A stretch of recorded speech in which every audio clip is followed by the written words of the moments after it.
All right, and we are live. Hello, everybody. Hi, Mom, and hi, Dad. I think they're the only ones that actually watch this regularly. Um, all right, so we continue on. Summoned. There we go. All right, everyone is summoned in. You guys can also change the color of your gestures with that little gear icon.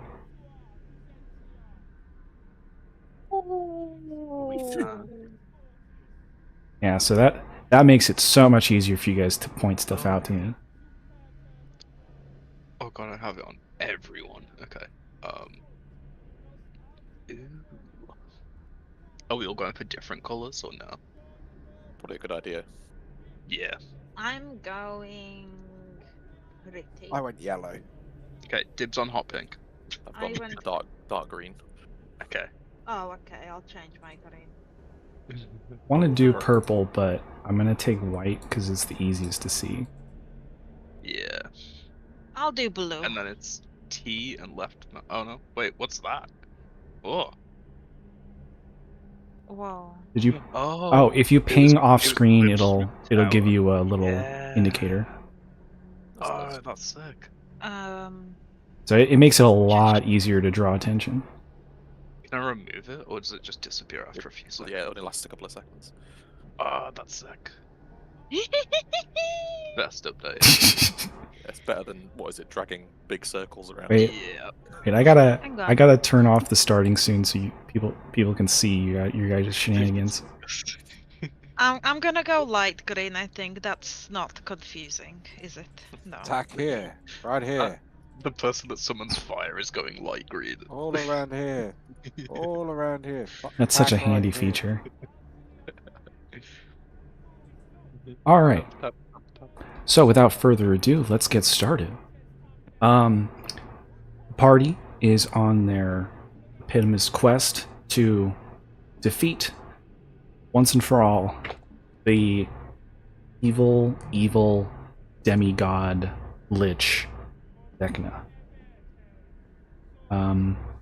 You were told by the Wizards 3 that upon attaining the Rod of Seven Parts, you could interrupt Vecna's final ritual and seal him away with a chime of returning, forever keeping him locked to his home plane of Orth. You would no longer be able to wreak havoc amongst the multiverse, and you all would be heroes across time and space. Provided anyone heard about the story. From here, we continue on with you guys in chapters. You're in chapter 6, The Night of Blue Fire. You guys are hot on the trail of the next, or of the fifth piece now? Yeah, this is the fifth one. You learned, you figured out that you were going to Kryn, a shattered plane, sort of sits in a post-apocalyptic event where lunar magic reigns supreme, with the three moons being good magic, neutral magic, and evil magic, respectively.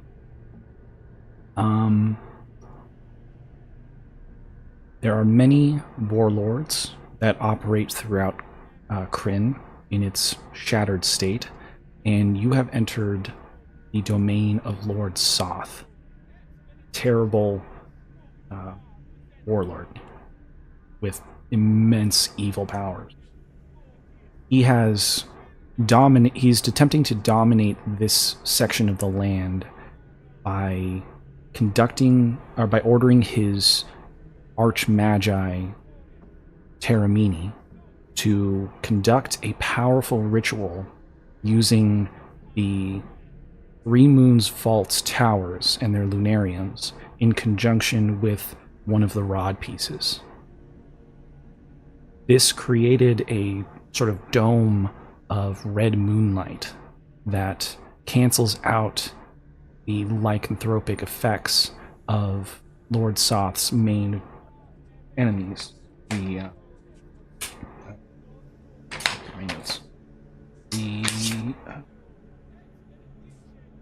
Blue Fire Wardens.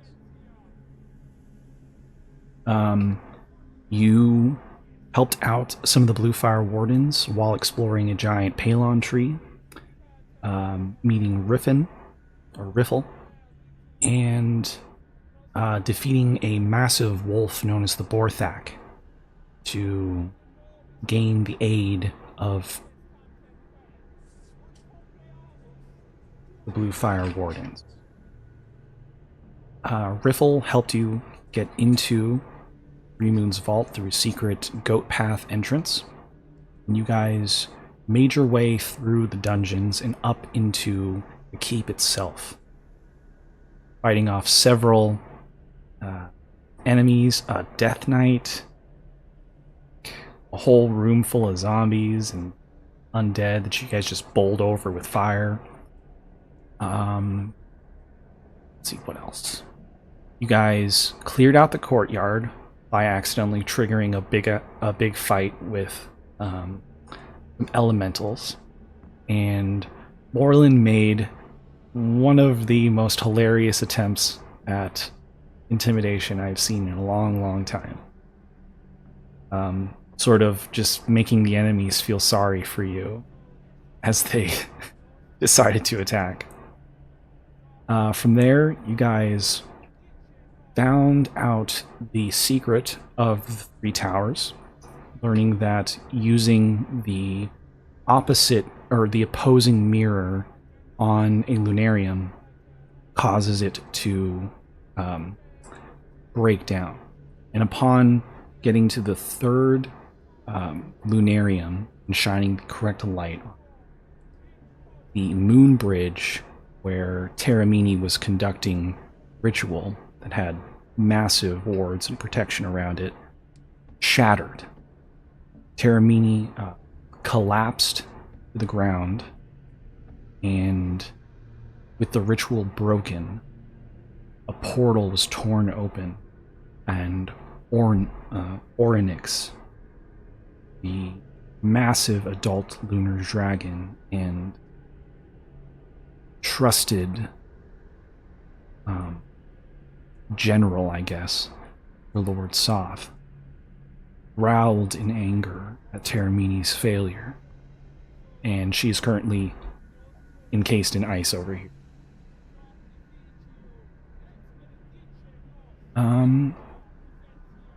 Yeah, so Orynyx roars out, and we will for combat. The arrival.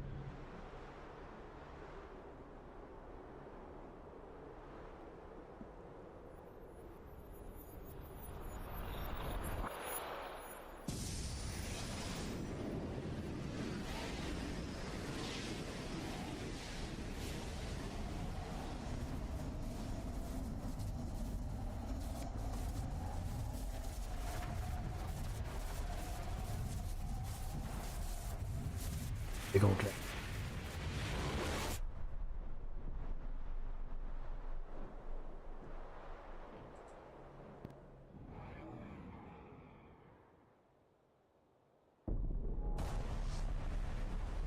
Alright, guys. Okay.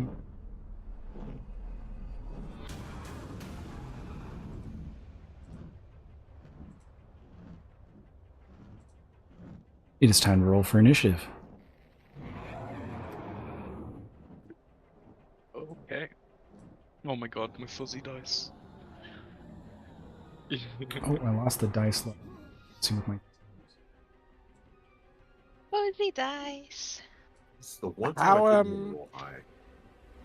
Out of curiosity, how large does something need to be in order to throw a huge beast? You have to be one size smaller or bigger. Or I guess any size bigger would work.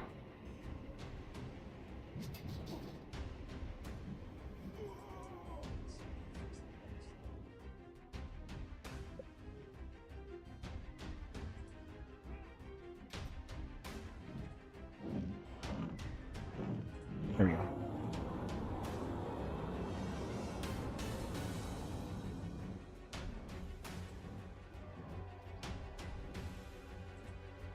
There we go. Alright, roll for Oryx. Ooh, not good. Alright, so we got Kieran, Azoth, Moreland, Kaz.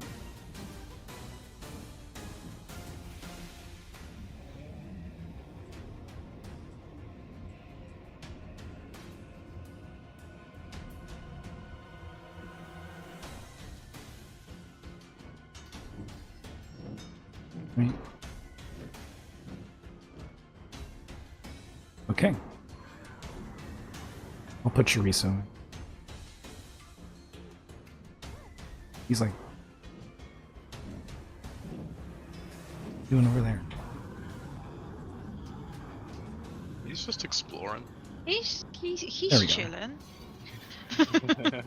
Thank you. He's like stuck in a crack. Can you stop pointing at Chorizo? It makes him feel shy. Okay, sorry. Okay, so top of the round, we have Kieran.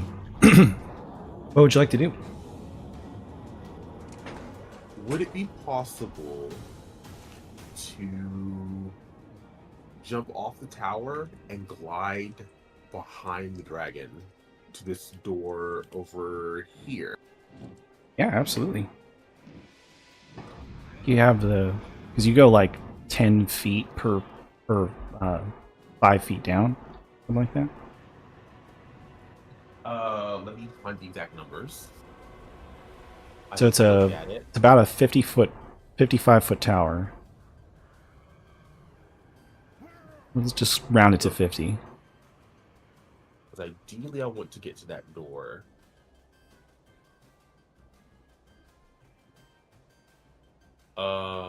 Let's see. 2 feet horizontally for every foot I descend. Okay, so it's double. So if you drop 50 feet, you can go 100 out. See how far 100 out is, because that might be right in the face of the dragon, and that's not a place I'd like to be. That's about your range. Stick to the feet of the dragon. That's not where I want to. Anywhere along you- that line is where you'd land.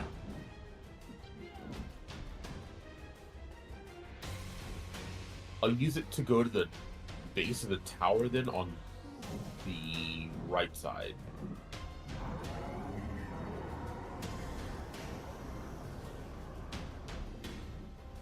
So right there, I suppose. Okay. Do a little curve in on it. Right. That's going to be my movement. And then I'm going to cast a spell if the dragon moves. And when the dragon moves. All right. It's just going to be Fireball, because I have nothing big left. Okay, that's your turn. Yep. On to Azoth.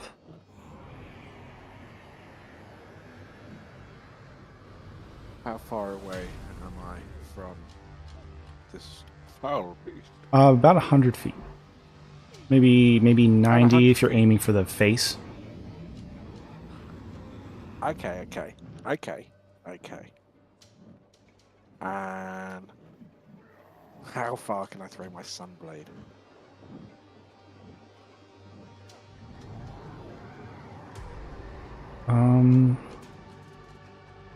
I think the chain of returning has a limit to it.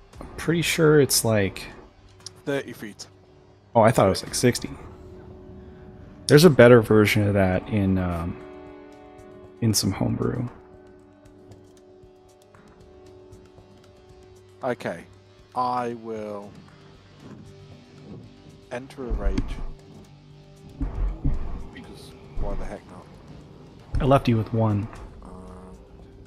Yeah, I noticed. Thank you. Um, 7. Flowers and vines temporarily grow around me until my rage ends. The ground within 15 feet of me is difficult terrain for my enemies. Doesn't really matter for a dragon, but we'll take it. And then I will throw a javelin at its face, please. Okay. That'll probably be that's a disadvantage, right? Yeah. All right. An 11 to hit. That will miss. Okay. Got another. That was the wrong weapon. Sorry, discount that one. There we go. 12. Final attack. Oh, there we go. A 21 to hit. One hits. For a total of 10 damage. Damage. But that keeps my rage going. So, happy days.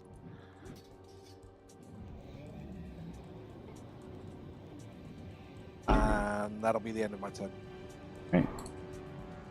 Orlin, you're up. Okay. Pretty isolated on this tower. It's a bit of a walk down. One's gonna do something slightly crazy. He's gonna climb up on the side and then just slide down the side of the tower. So that's what, 30 feet? Drop. 38 feet. Down. Okay. Give me an acrobatics check. Oh yes, natural 20 for 30. Natural 20. You slide down like a cool guy. You're gonna reduce almost all the fall damage. Awesome. Like 5. Cool. Little That's sprain. worth it. And then, how far are we away? Get the musket out and fire, but it's a disadvantage because it's long range. You can get its head at around 75 feet. That's a net 1. All right. No one to. You just miss wildly and you blow a chunk of off the ice right next to Taramini's head. Okay, so bonus action reload and fire again. That's more like it, 22. Oh, nice. That will hit. That is 16 piercing. 16 That was, piercing. Actually, I'll hop down here, get a bit more room out of it. Okay. That's my turn. Cassia, you're up. Okay. I would like to use conjure animals. Can I summon a giant constrictor snake? Sure. No, there's a snake. Yeah, I want to summon it next to, like, just in front of Chorizo. Yeah. There you go. Yeah. There we go. And then I will bonus action Planar Warrior. And I'm gonna try and. Doesn't look very giant. Because I think they're huge, aren't they? Oh, they're huge? They're huge beast. They're huge. Yeah. Yeah. Big boy snake. There we go. Get a little kaiju ball going. Can Chorizo sit on his head? Sure. Yeah, he gets summoned up underneath Chorizo, and he gets lifted up. A little turret. That's adorable. Completely lost my track of thought. I'm gonna try to shoot it. Okay. So that is a 25 to hit 25 hits. for 13 plus 9.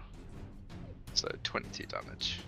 Ooh. And I will back up over here.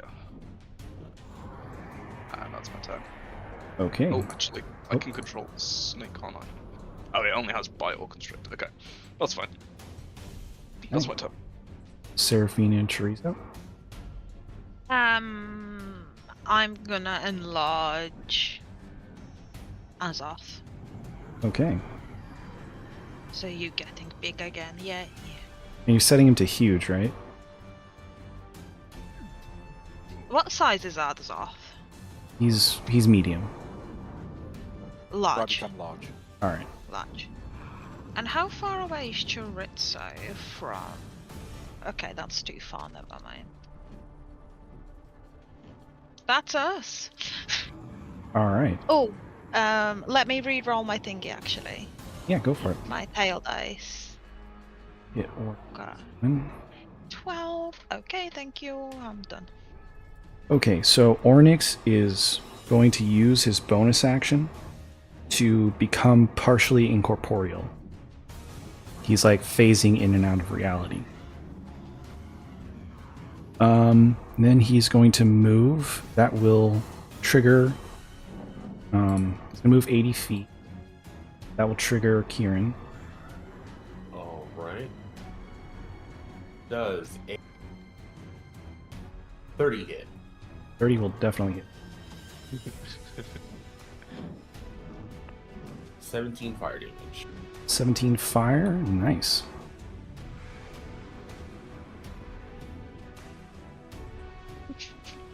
Okay. Ornyx is lined up. He's going to shoot a cold breath attack in a 60-foot cone. Measure that out. Really hard to measure a cone with a flying creature. Oh, wait, I got it. Oh, wow. Let's go 60 and then 5 degrees.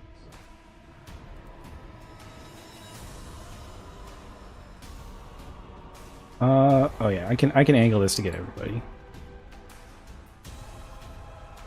Oh yeah. But Chorizo.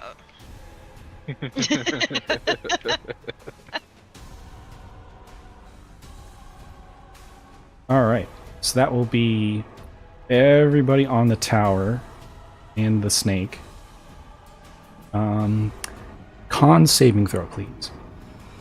Okay, I'm gonna do the snake first. It has a +1. Let's see. Okay, so the snake rolls a 16, That was almost an That will 18. fail. and I got a 24. Pass. Seraphina fails. I got a 16. Azoth fails. That's everybody. Okay. So it's going to be 88 cold. So that'll be 36 cold damage, halved to anyone that passed.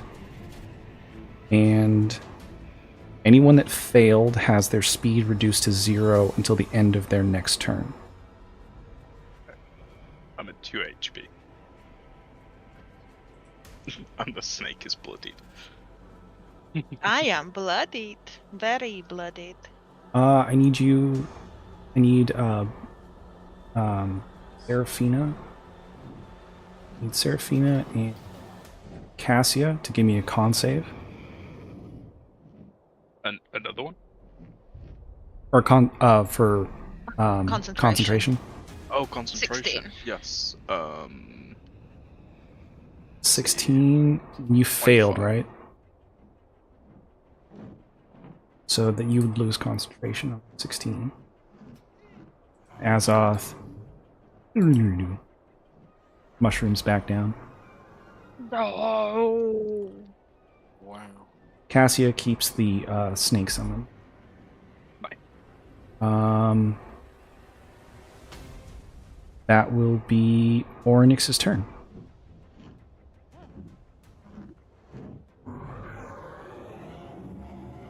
On to Kieran. All right. from where I'm at, can I see if Trinini has the rod piece, or is it somewhere else? You know that Terramini was using the rod piece, so the rod piece is... Actually, just give me a perception check. All right. 14. 14. Okay. You don't notice where the... you don't notice where it is. It could be on her, it could be on the ground somewhere amongst all the rubble. It's probably over here somewhere. Okay. The dragon's 50 feet up, so I'm going to cast Disintegrate at 7th level. Okay. Con save? A dexterity. Dex save. Okay. +1. Ooh, that's a natural 1. But I'm going to use a legendary resistance. Okay.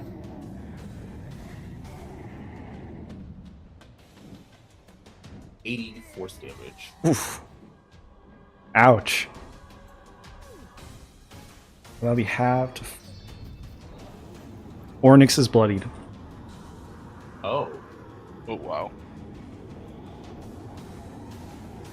Okay. You just did a 40 to it. Let me check my backup for an item. Would I be able to use an item as another action? As a bonus action? If it's like a healing potion or something you drink. But if it's something that you use for anything, on something or around you, it's an action.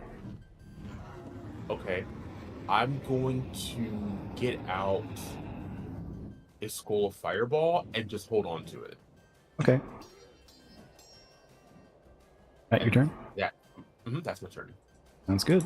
Azoth, you're up. Oh, I forgot. At the end of your turn, I'm going to legendary action. 1 tail attack on Azoth. Great. Okay.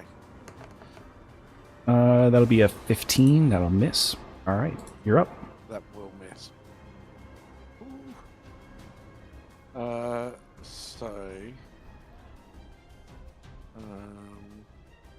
So I forgot to, but I'm going to use my reaction from the fact I took damage to reroll my Wild Surge.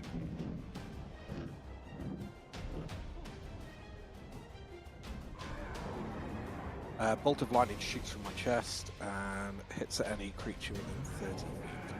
All right. Lightning bolt out of the eye. So that'll be the dragon. Make a con saving throw of 8 plus 3, 11 plus 13. Con Okay. save of 13. That is a 24. You succeed.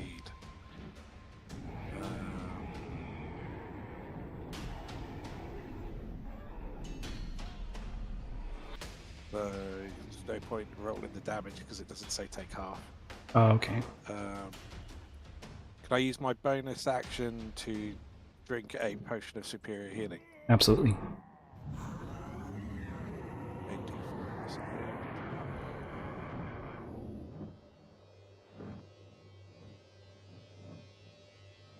That's 30 health restored. Not bad. And then I will start my attacks. I can throw the Sunblade now, so that helps.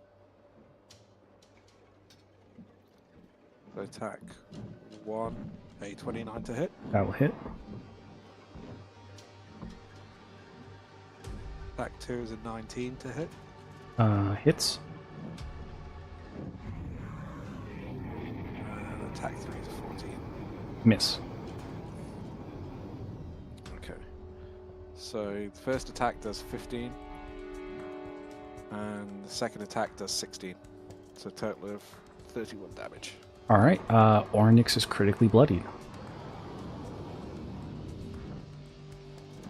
Um. Can't fire that. Okay. Yeah, I can't boost that with anything, unfortunately. And that'll be the end of my turn. Okay. At the end of your turn, I'm going to do another legendary. I'm gonna use his second legendary action to just do another tail attack on Azoth. Ah, that was almost a nat 20. 25 to hit. That does hit. That will do 12 points of bludgeoning. Ah, that's okay.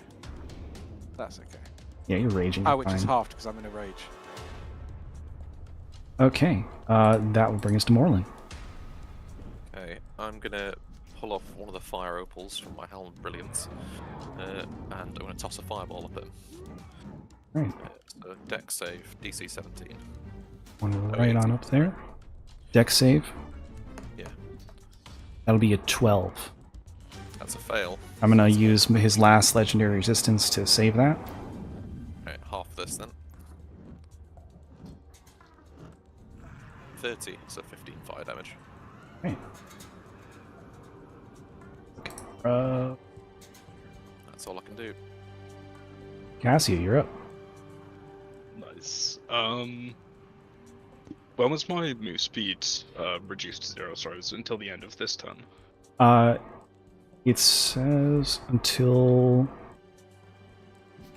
the end of its next turn. So Yeah. this turn. Okay, gotcha. The snake is 30 feet from. Okay. I'm just gonna try and shoot it. So I'm gonna bonus action play Null Warrior. And that is a 33 to hit That will definitely hit. for 10 plus 12 force damage. And then I will try and shoot it again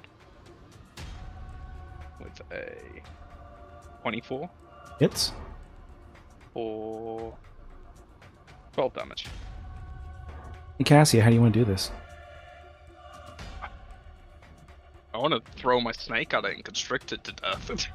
But I don't think I can do that. I will try and rapid fire shot at its wings and bring it crashing down. Alright, so you... Preferably next to Morlin, not on top of him. Oh, he's right there. So it will go down I'm sorry, Morlin. and crashes. I will have your snake and chorizo, not Azoth. No, Snake and I've off too. the snake slithers down and just starts eating Ornyx. Chorizo's just like bobbing up on top.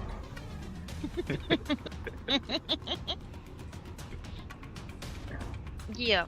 There is a whole dragon about to crash down on you, Morlin. I need you to give me a dex saving throw. Okie dokie. 17. Okay, so this is going to be reduced. It's going to fall.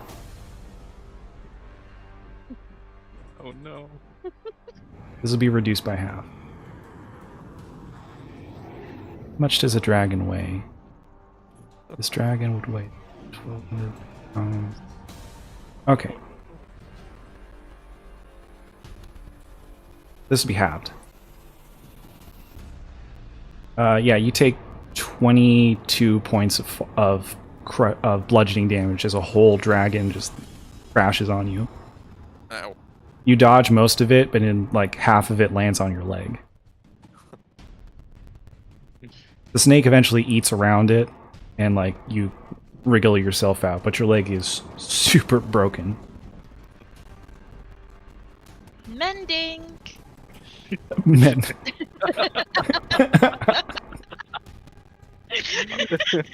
I'm a living being.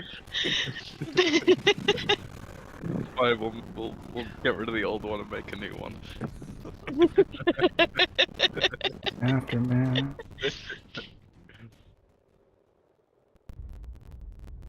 Your psionic leaves will become psionic waddles.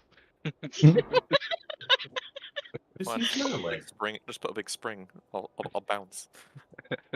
Inspector Gadget. Go, gadget. These things have only started to happen since Cassia joined us. What, everyone getting crushed? Yes. That is the second time Morlan got crushed. I didn't put Morlin under the dragon, okay? Alright.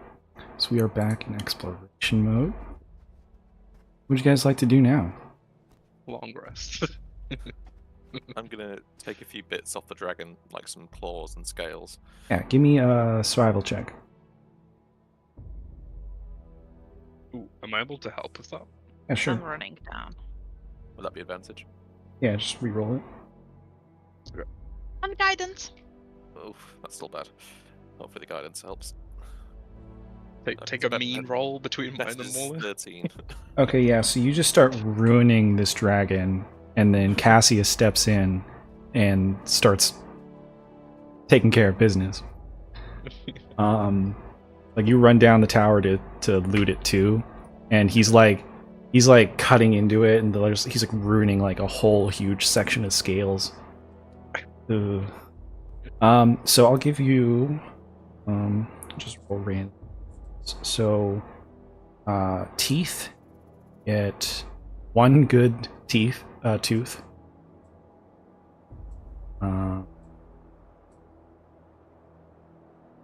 Ow. I feel like I should give you more for that. Okay, fine. You get 2 pounds of dragon scales and 1 pristine dragon tooth. Nice. Give you the dragon tooth, Morlin. Yeah. Being as you might need to cover your medical bills now. I'm hoping I can use. There's a particular item I'm after that. If I can't find someone who sells it, I can hopefully find someone who can make it using this. Chirito's in the snake's mouth. He is. Whenever Chorizo is ready, I'll unsummon the snake. Chirito is never going to be ready. And Teresa No. just floats back down gently. Like a leaf. He's elegant. He's great. Balls on Morlin. Yeah, he falls on one. He's fallen on his face. Awesome.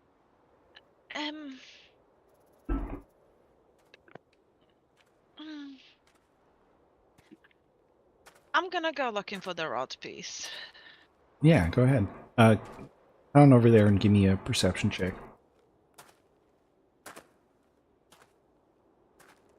I'm gonna go with Seraphina, in case Trimini is somehow still alive. Oh, Terramini is super dead. She is 29 she got sub-zeroed. Nice. Yeah. So you see it clearly in Terramini's hand inside the ice. There's a faint greenish glow to it. Chorizo, come sit on the hand, please. He just sits there and just slowly melts down. You guys can take a short rest while it melts away. Yes. It'll take about an hour. Yeah. Oh, also, since you guys... I totally forgot. Since you guys changed everything, or saved it, it is regular moonlight now. I should have changed that when you guys stopped the ritual. No more red moon. You guys dropped like all your hit dice. Oh, yeah. I love Oh, that. yeah. Why not? YOLO. Can I drop dice from those? Yeah. You know what? Nice. If that's the case, then I'm dropping them all. Oh, It's if the you got most 'em. I've healed since I was staying. I'm just gonna drop them all. Perfect. Nice. I am now not dying. Woo. All right. And Chorizo's gone too. Bye bye, Chorizo. It's right around. Oh, I totally forgot.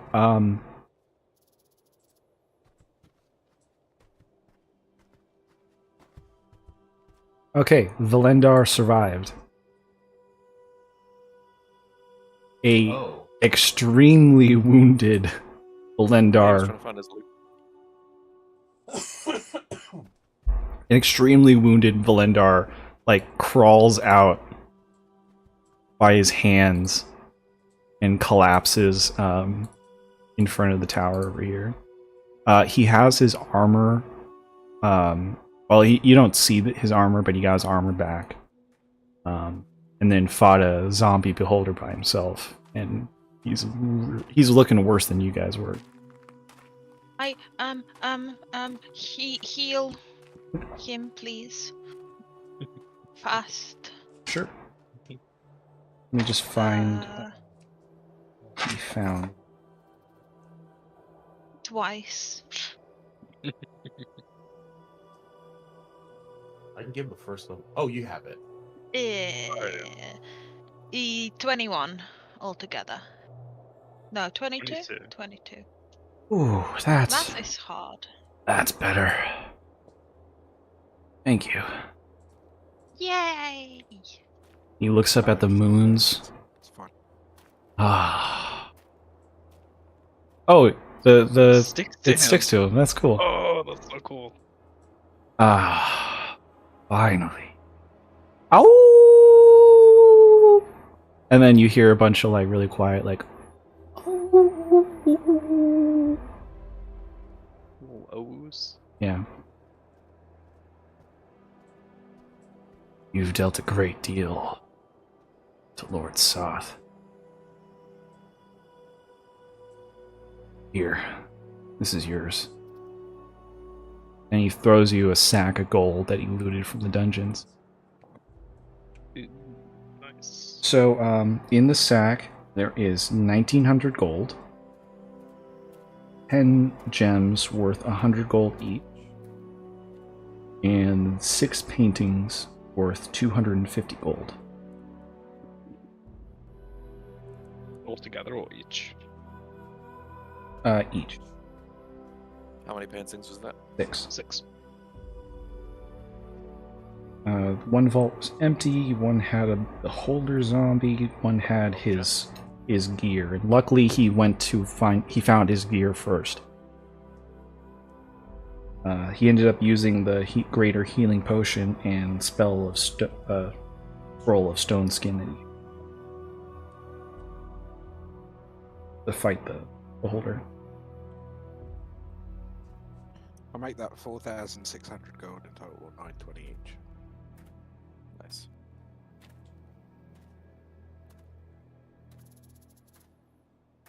Right. Going to go find a river forest. Thank you, folks. You did us all a good I service. wanna hug him. Very well. And he lets you hug him. But he doesn't hug you back. He just kind of stands there, like, trying to look cool still. While he's all, like, I'm not letting go. beat up and It's stuff. gonna get really awkward. I'm just gonna hold the hug until it gets far too He awkward. just starts kind of dragging you. Was he like trying to leave? I must return to my people.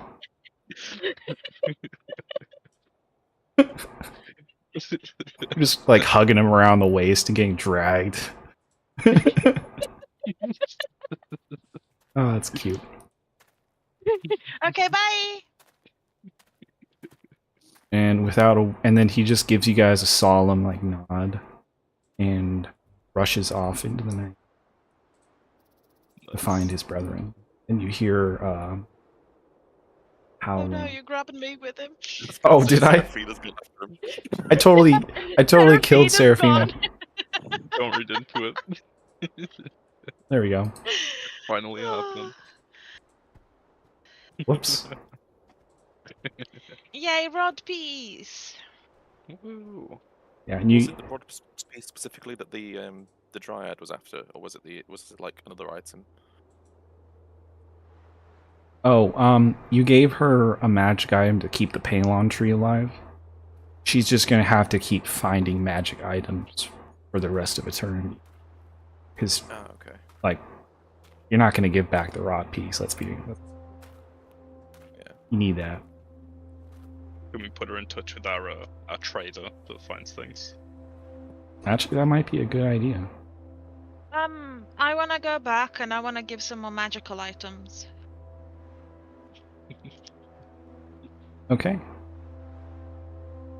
Alternatively, you guys could take a long rest in the Palon tree. You can just cast plant growth, like the long version. That will Ooh, help. That would That one. that would save the tree.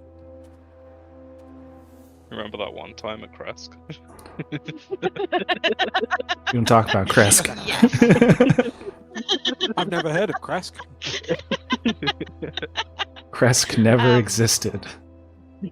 Look, people of Kresk were the happiest they've ever been for a very short amount of time. Hey, it was a Archaeologists fact. will speak of Kresk in the future. Yeah, I'm happy to do that if talk you about guys are okay with it. Yeah, I'm happy to Yeah. do that. Yeah, so everyone takes a nap in the Palon tree while Seraphina does her ritual. It's the full 8-hour one, so everyone but her gets a long rest, and then you can take a long rest, I guess, in the sanctum or something. Yeah. Right after. I haste Seraphina to speed that up so she could at least take like a short rest or no. No. It's a specific amount of time you gotta focus on the spell. Yeah. You could do it for a short amount of time, but it wouldn't be enough to save the Palon. Fortunately, I did not roll a 1 on my Staff of Power because I was completely out of charges. Nice. We're getting to the risky stages now. Yeah, I wish you guys had like a horn of Dragon blasting or exploded and something. Killed us all, right? What was that as well? I said it would have only exploded and killed us all, right? What does Not it- me! I think it just breaks, right? When it's done. If you roll. Oh, if I fail to roll it, the staff turns into a +2 staff. I lose all Oh. the magic on it. Gotcha. It's when I break it on purpose is when we gotta do Yeah, some that's when rolling. things get real bad. That's the Hail Mary. Okay. So, I'm gonna... 1, 2... Position here. Alright, so you take care of the Palon tree, and the Dryad thanks you. If you want a Palon fruit, you can have it. It's like a gigantic mango that tastes really good. And I'll give you inspiration for saving a giant tree. I'll take one.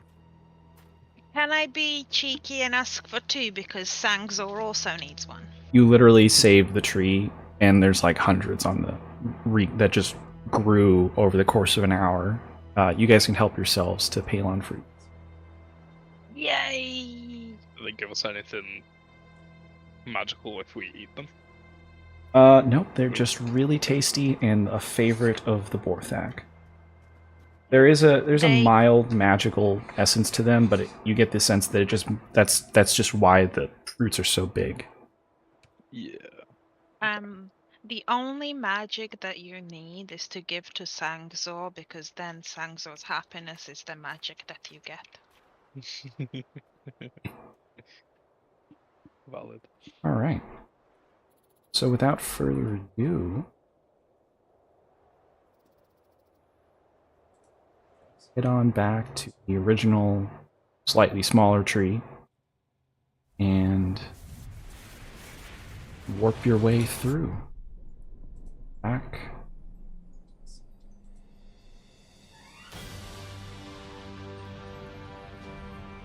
1 sec. Again.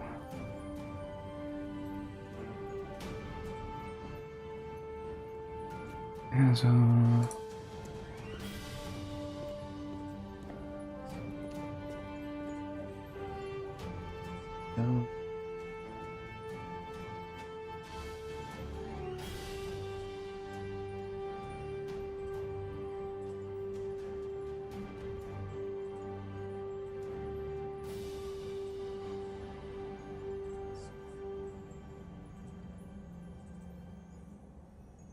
All right. Summon everybody in.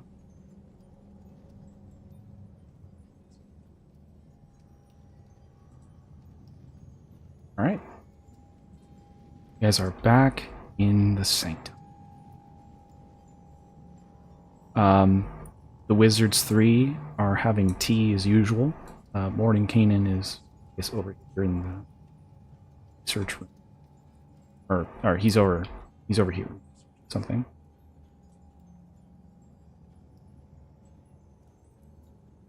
I'm gonna let Chorizo pester him, and I'm giving my mango to yeah, I'm calling it the mangoes now. I'm so sorry. Welcome back. To Sangzor. Yeah, Sangzor noshes on the giant mango, and he loves it.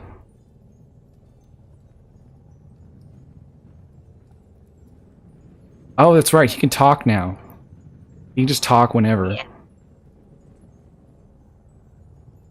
I forgot about that. This is delicious.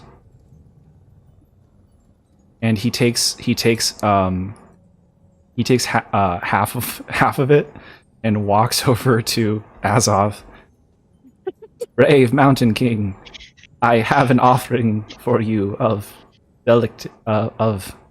delicious fruit. Does this please That's you? okay, Sangzor. I'm full of delicious fruit. You enjoy it. Thank you, Mountain King. He just crawls back and curls up in a ball and starts eating a leaf, like he usually does.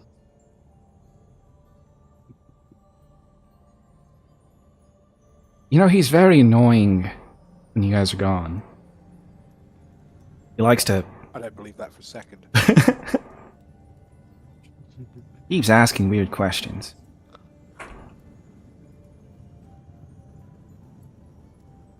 Like, I get it. Like what? I get it. We should all worship the Mountain King. He's not wrong. He's not wrong. All he does when you guys are gone is sing praises of the Mountain King. I'm so glad he's on my collar. He's so precious. Aren't I glad they summoned us?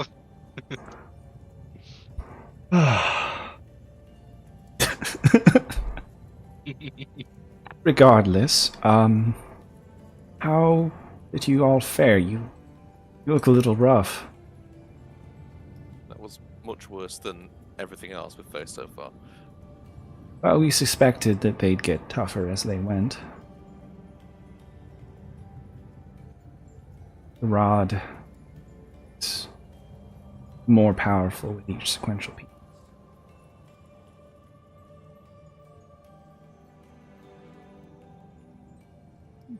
But you got it? Of course. Fantastic. Mordenkainen will be pleased to hear that. And Mordenkainen comes back into the room with Triso on his shoulder.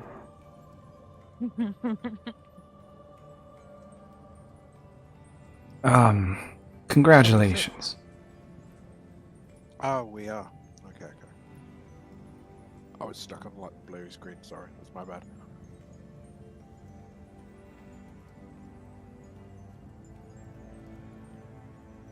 Oh. Only 2 more to go. You crazy adventurers never cease to surprise me. Then again, you saved me from eating squirrels back in Ravenloft. Get into no that. seasoning at that. How'd you manage that? Oh, my mind became unfogged when the mists receded. It took me a few days to regain my senses, and I walked out. A few months later, once I've fully recovered and made my way back to my magnificent mansion, I heard news from these two about Whispered.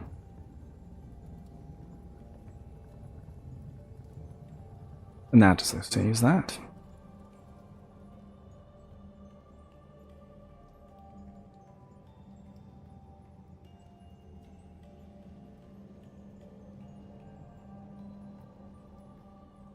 So, is there anything you guys want to do besides take finish that long rest?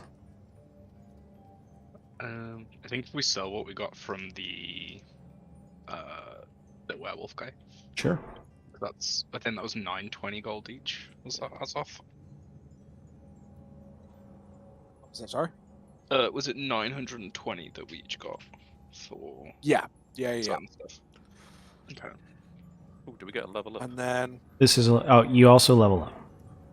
Yay! I have to get to. Technically, you would have leveled up right when you pried it out from Aramini's hand, frozen hand.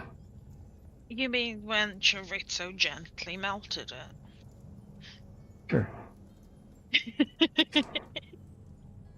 Oh, I just got uncanny dodge. Nice. I got extra health.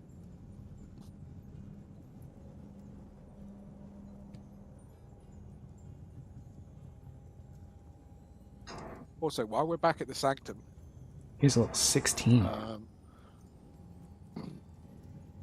can I empty out my bag of holding and chest that I've been lugging around? Yeah. It's a total of 600 pounds of Silver Guardian chunks, which at the time I collected them, you said was worth 3,000 gold. So 3,000. Melena's like, And then Melena like sees you just pull out all these massive like hacked up chunks of like giant silver dude. It's like a leg and then a torso. an ear. I'm not going to question that. We'll just have it smelted down. Silver, Melena. Yeah, well, I know a dwarf or two that could mint this. We won't ask. They don't ask questions. Yeah, and she'll give you 3,000 gold's worth. I'll divvy that up to everyone, so that's another 600 each. Thank you. Thank you. Crispy, how much would a pound of dragon scales go for? Pound of dragon scales, I'll say because these are like lunar and it's way more rare. I'll say 250 for each pound of scales and the tooth. And the tooth, okay. So that's another 50 gold Oh, each. on the lunar dragon bits, the It'll be pristine dragon 750 total for all the dragon parts. Oh, okay. tooth. I'll show her the pristine dragon tooth and say if she knows anyone who could make a dragon's wrath weapon with this, ideally awakened one. It's just the one tooth. We can make I guess we can make a dagger out of it. Maybe extend that to a rapier. Nope. Maybe I'll give you short sword.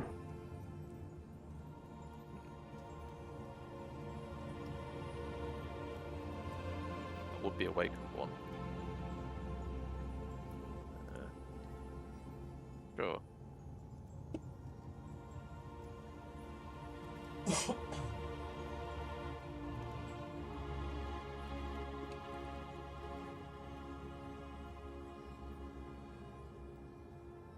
I'll give you a I'll have them. You can get a Dragon's Wrath short sword made for with the materials. Say 2,500.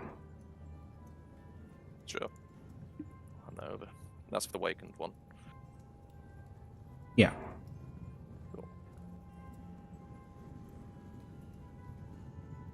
Would I be able to sell a +1 dagger and a +1 short sword as well? Yeah. For both of those, I'll give you 750.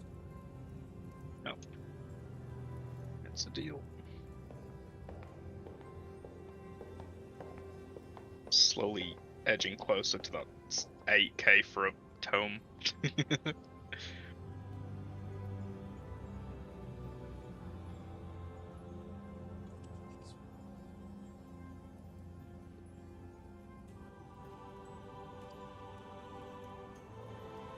How much do you need for the tome? 5k.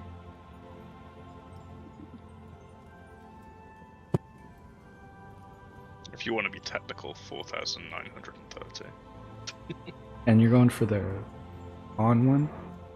The decks. Oh yeah, because I think Arrangement. yeah the I think it was like 8,000 for all of them except the con one, and that's 10,000.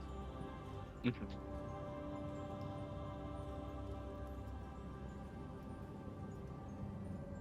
Okay, That's annoying. y'all leveled up. Yep. Yep. Yeah. Yeah. Okay. So it's time to use the next rod piece. So who wants to take the 5th rod piece and put it next to the portal?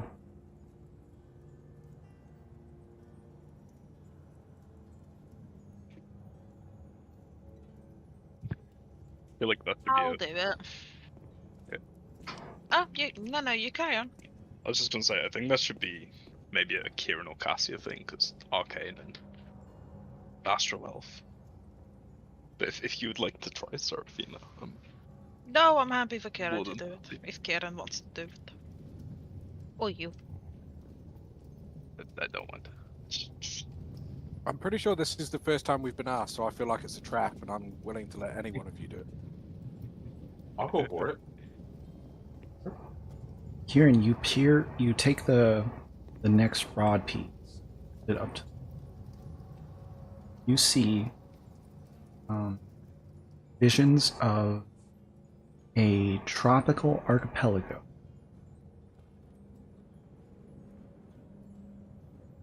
It looks humid, coastal, fairly idyllic.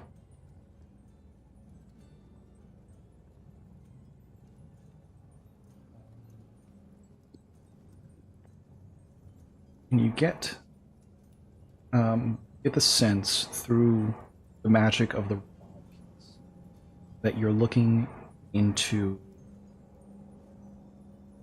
a coastal chain off the a coastal chain of islands in Oerth, which is in the Greyhawk setting. Oh, my mic just, or my headphones just cut out. That was weird. Yeah.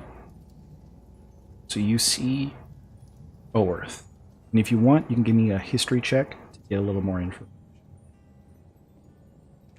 All right. History check. As soon as I move back to the character sheet. History go. Yeah, 7.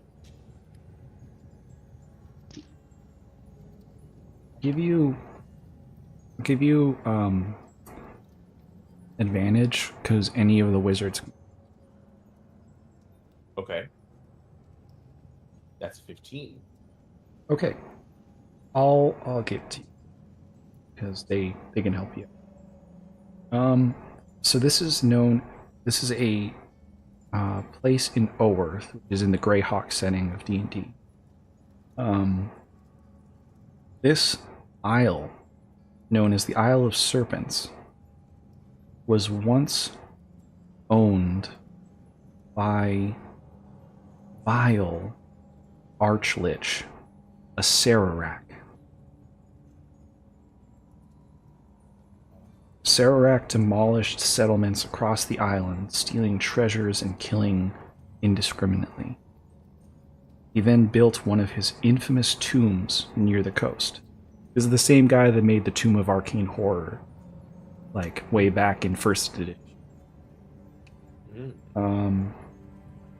The descendants of those who survived Sararak's onslaught remain on the island and are still working to rebuild. Many seek to reclaim the treasures that were stolen from them. The geography of the Isle of Serpents is it's part of an archipelago known as the Asperdi Duxchan chain. The island temperature is it has a temperate climate that creates a haven for venomous snakes and poisonous fauna. It has craggy cliffs and treacherous coastal cave systems. Very few people live on the island, and it is considered unlucky, and outsiders tend to avoid it.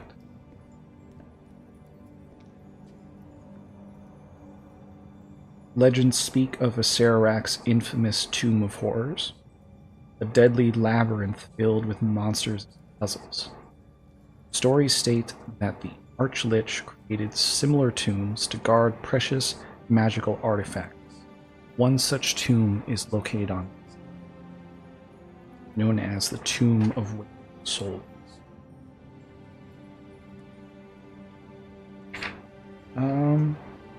Yeah, that's pretty much what you get.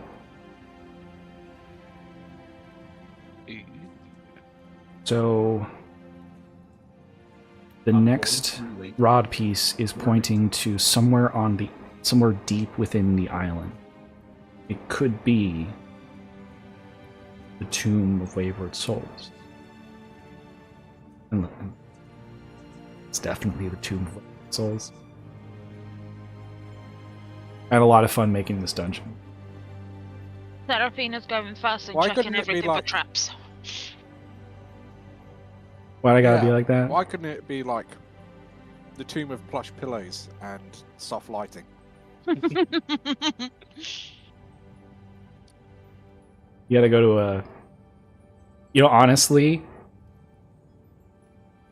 I don't want to spoil something, but there's a rather plush place you guys will be going to.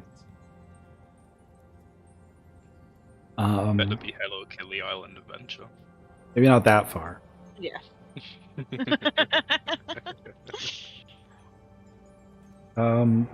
But yeah, so you guys have an idea of where you're going.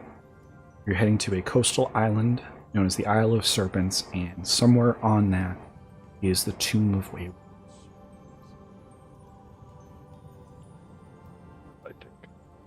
This is created by Sararak, and everyone in D&D knows a Sararak. He made the most bonkers dungeons. Just so you know, this is a point of reference. There's a room in the Tomb of Arcane Horrors that just instantly TPKs a party if they enter the room. Like, there's no check or anything. You just die. It's ridiculous. Classic old school D&D fairness. Well, it was made by what's his face, Gary Gygax, to kill characters. He was like, okay, you guys keep making these really crazy level 20 builds, like, screw you guys, let's try to fight this, and you just wrecked everyone. I am going to perceive that room. It's the most unfair dungeon in existence. This is made by the same guy. I think there was a clip from a Critical Role VOD where someone pretty early in the session fell into a disintegration trap. Oh yeah. Like 60 damage. Oh, I remember that guy. It was that little kobold guy? Yeah, it was Yep. it was like a live. Oh no, that was I think thought you maybe got- no, the cobble got no. crushed by Squirt fire got crushed by the fire giant, right? That was hilarious. He was only in the campaign for like 14 minutes. I think he said like 4 words. Yeah, that was in the live one with I forgot his name. He was that guy that just joined them for like that little section when they're going down the tunnel, and he just stepped on a trap and just died. Okay, so without further ado, you guys can do whatever you want in preparation, and as soon as you're all ready, we'll head on through the portal. I buy a couple more potions of superior healing. Absolutely. You want What superior? do they go for? I think they're the best, aren't they? Superior. Um, I think there's a better one.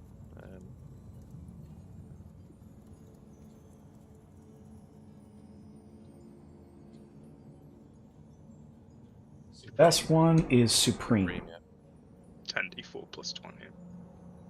Want to go for How much supremes? potions of supreme healing? Let's see. Get a price.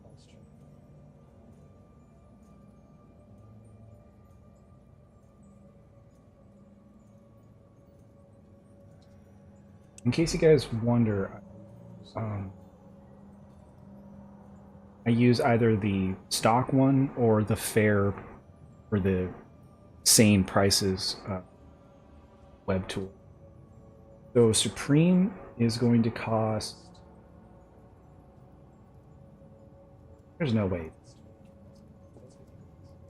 That's what I just saw. I was like, I might be looking in the wrong place. For a one-time consumable, Maybe that's I a won't help. buy those. Supreme healing is going to cost 1350 gold, the same price. How much for superior? Okay, Superior is 500. let's go with superior. Yeah, How much was it, I'll sorry? take 2 superior. Superiors are 500 and they do 8d4 plus 8. Buy one of them. Yeah. Can I'll I take 2 sell? superiors for 1,000 then. Can I sell my +1 rapier? Yeah, I'll give you 750 for that. Cool. And how much for a +1 musket? That's gonna be hard to find because she'd have to go to a different multiverse to find guns. Give me a luck check. It won't be super hard, but it's still gonna be a luck check. Ah, that's terrible. 5. Yeah, she doesn't even know what a gun is. How much for a +2 shield? +2 shield would be.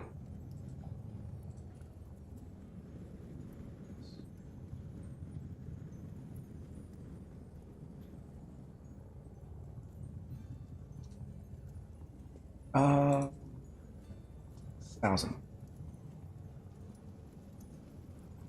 I'll save for that then. I'll buy another potion of healing and leave it there. Okay. Superior one.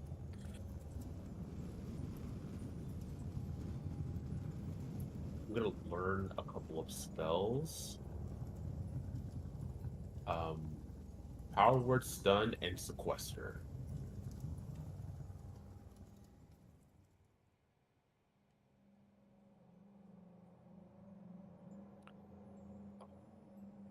This Awakened Dragon's Wrath weapon is so good.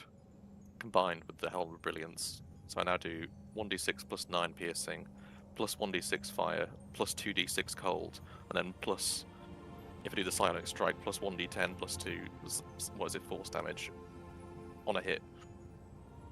Every hit. Minus the force damage, that's just one time. I feel like Morland's just gotta start looking like a prism. That's my old. Start That's fighting. literally my old Path of Exile duelist build. Yeah.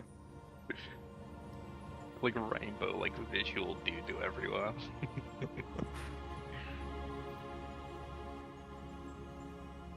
Prism Warrior more. Okay. And I got, what is it? What is it? Fey touched. So I got Hex now as well. Oh, that's dope. Nice, nice. I finally have a way to reduce damage. It only took me 16 levels.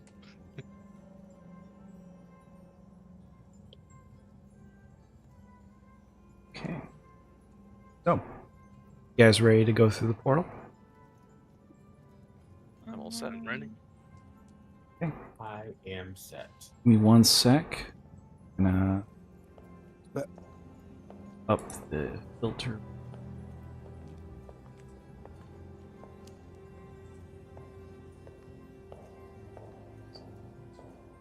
Serpents. I had to reiterate, I had a lot of fun making. Alright, so we got Azoth, Cassia. You want Chorizo out? No.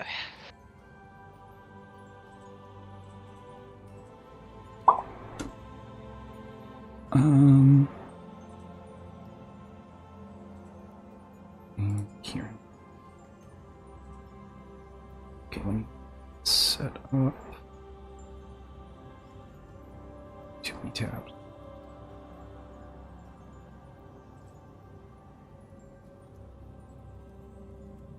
Okay.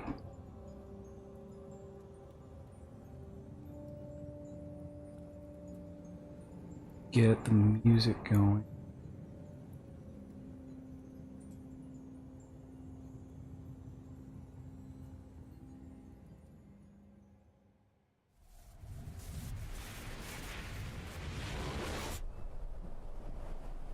Go through the portal.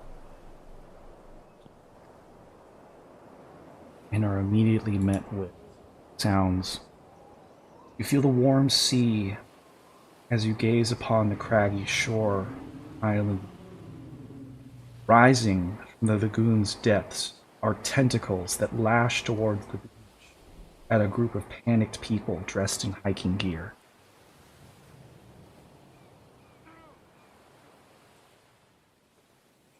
Summon you guys in. Bring the audience in. There's a Kraken. There is a Kraken currently attacking a group of people in like working or in like digging clothes. There seem to be some people giving commands to the others to flee and escape. A couple of them are already dead or in the grasp of the Kraken. Let's roll for initiative.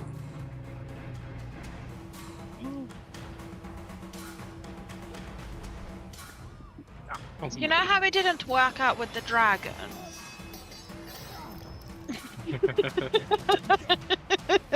That was so close to being a 23. Can it potentially work out with a kraken? I think a kraken's bigger. All right. With your passive perceptions, the Kraken does look like it is already wounded. This isn't a full Kraken battle. All right, so we got Azoth, Morlin, Kraken, Seraphina.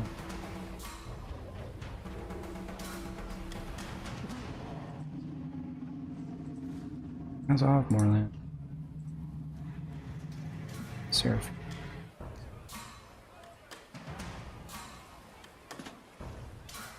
Okay, let's get started. Round count 20 is when the people will move. Let me just...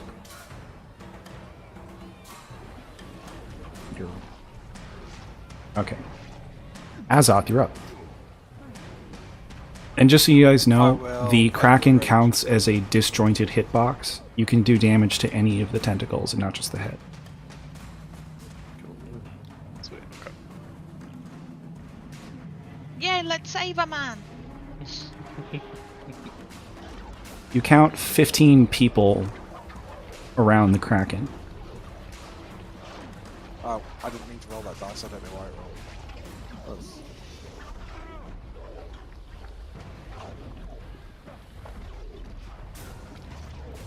Okay, so shadowy tendrils lash out around me. Each creature by choice that I can see within 30 feet must succeed on a con saving throw of 14, or take 1d12 necrotic.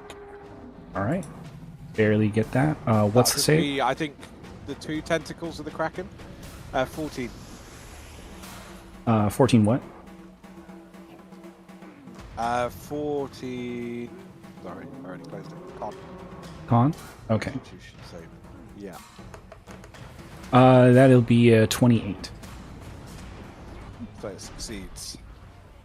Takes nothing on half, so there's no point rolling it. All right. But since I'm within 30 feet, I will throw my sunblade at it. All right.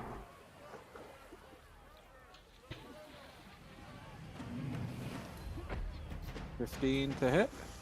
15 will miss. Luckily, I pull it back.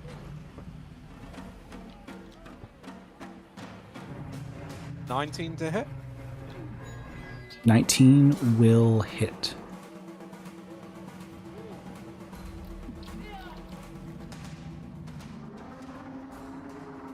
I do not pull it back. All right, so the Sunblade is stuck in one of the tentacles. With a chain attached to it, attached to me, yeah. Mhm. So, I guess I'll use my movement to run up, pull the Sunblade out, and take the third attack. Nice. So 26 to hit. Hits. 2 hits. So 15 damage plus 14 damage, so 29. Plus Kraken's 2 bloodied. Strikes the giant's fire.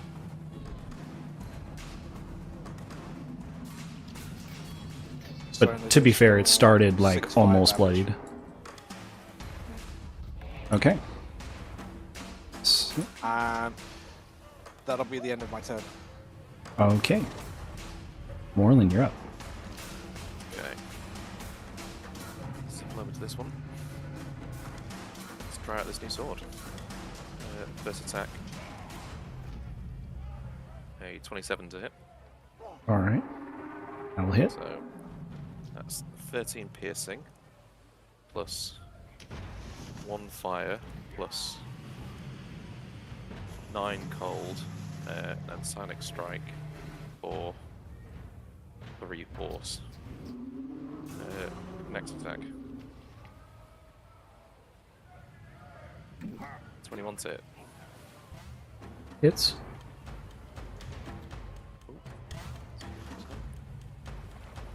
For 15 piercing plus 4 fire plus 10 cold. 24. And then next attack. 24 to hit. Hits. For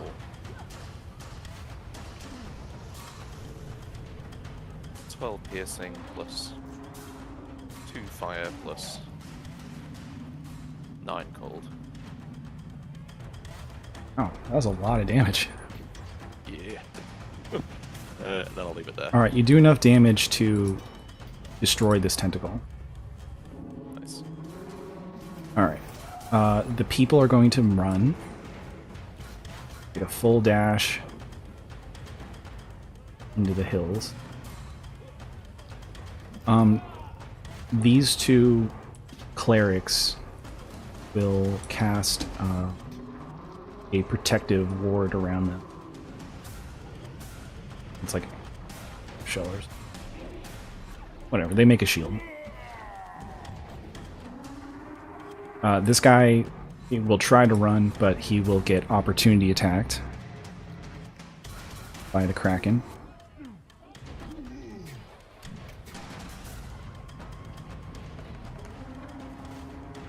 Yeah, it's a dirty 20, so he will get grabbed, and he gets grabbed and crushed to death by the Kraken. Just being held up here. Oh no! No, he's not. Can you? Sorry, I thought that Silvery Bob's was 30 feet. It's actually 60 feet. Could he re-roll that attack, please? Sure. Hey, natural 1. No. Yay! That was the only way he would have survived. Yay! So yeah, They're he gets picked up by it, and then you silvery barbs it. And he just kind of slips out without getting stabbed or crushed, and then he keeps running. Yay! Nice. The Cassia gets advantage.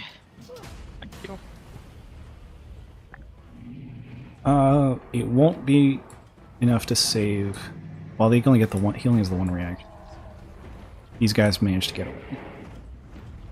Yay! Okay. At the end of the commoner's turn, or the archaeologist's turn, the Kraken will take a legendary action and fling this person that's dead and in his grasp at Seraphina. You cast a spell at it. Okay. So this poor prospector gets chucked at you. Let me see how far he throws you. Throws him 30 feet directly at you. I need you to give me a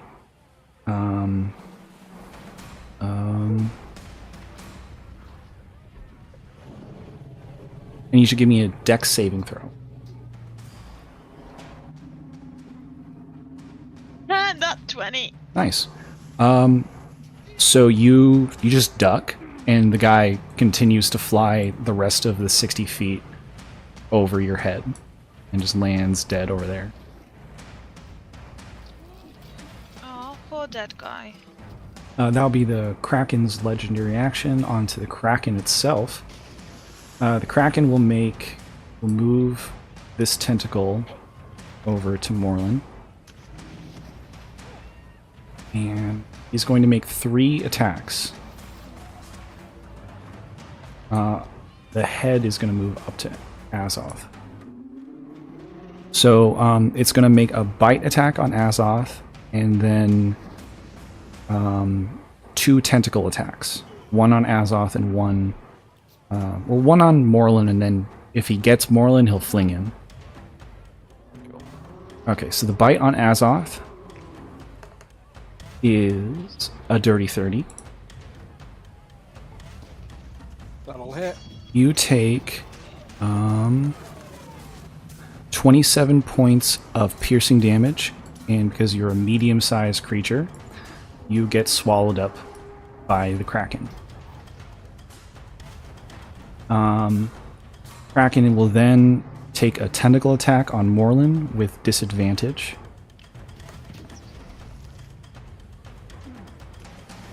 So that's a 24 to hit. That does hit. Alright. You will take 20 points of bludgeoning damage. You are grappled and restrained. And then it will opt to just chuck you at Cassia over here. Okay. The dex save. So it's you just take the damage. It's a dex save for Cassia. Mine's a dirty 20. Okay, so you miss. It's going to go Morlin's going to fly another 10 feet towards Seraphina. I need you to make the check instead.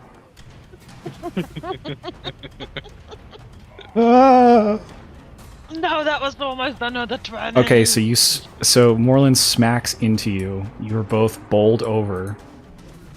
Don't read into it. And you got flung 40 feet. So that will be...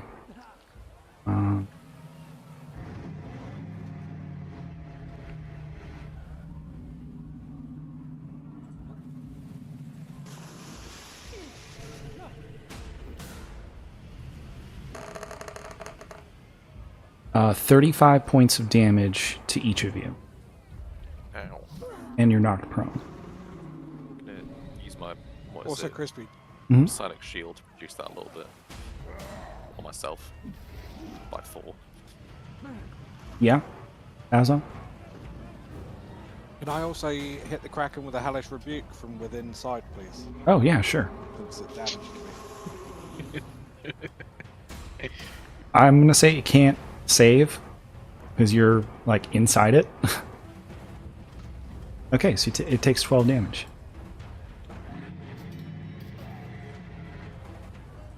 All right. That's a really bad indigestion. That's actual heartburn. Yeah, there's like steam coming out of the Kraken's mouth.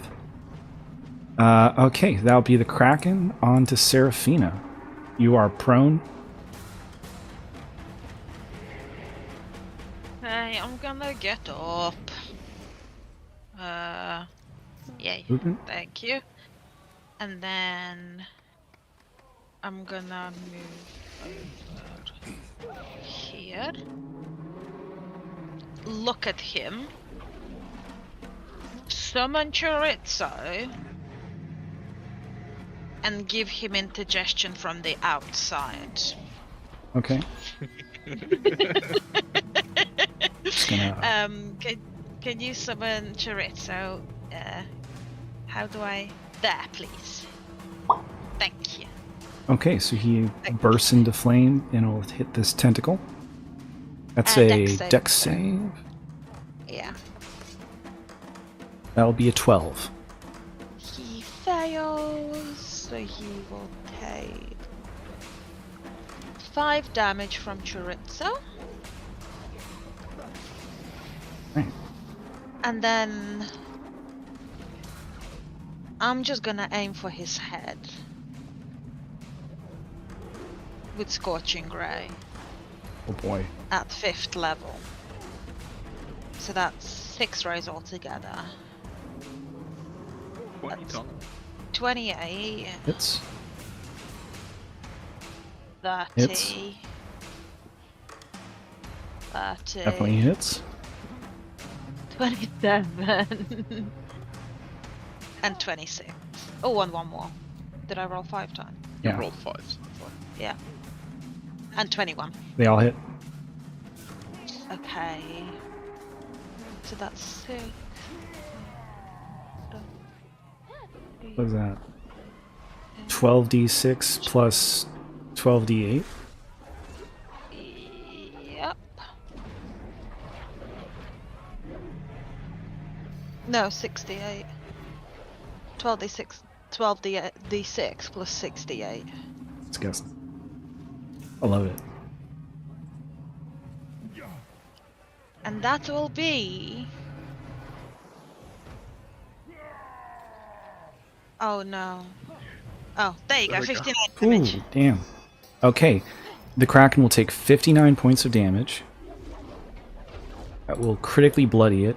And because it took more than 50 damage on a single turn, the Kraken has to make a con save or it regurgitates Azoth. Yes. That is a 27. It keeps Azoth in his stomach. Oh no. Right where I want to be. Right. This is where it's most vulnerable. We hear from inside the Kraken.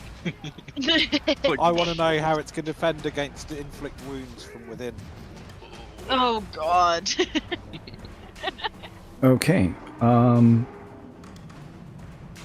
Like a Gale moment from Baldur's Gate. Let's see.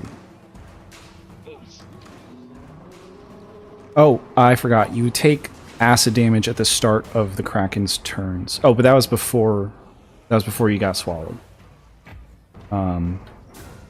So At the end of Seraphina's turn, it's going to use 2 legendary actions to cast Lightning Storm. So it's gonna. Absolutely not. Oh, this is just a thing it can do naturally. It's not a spell. Oh.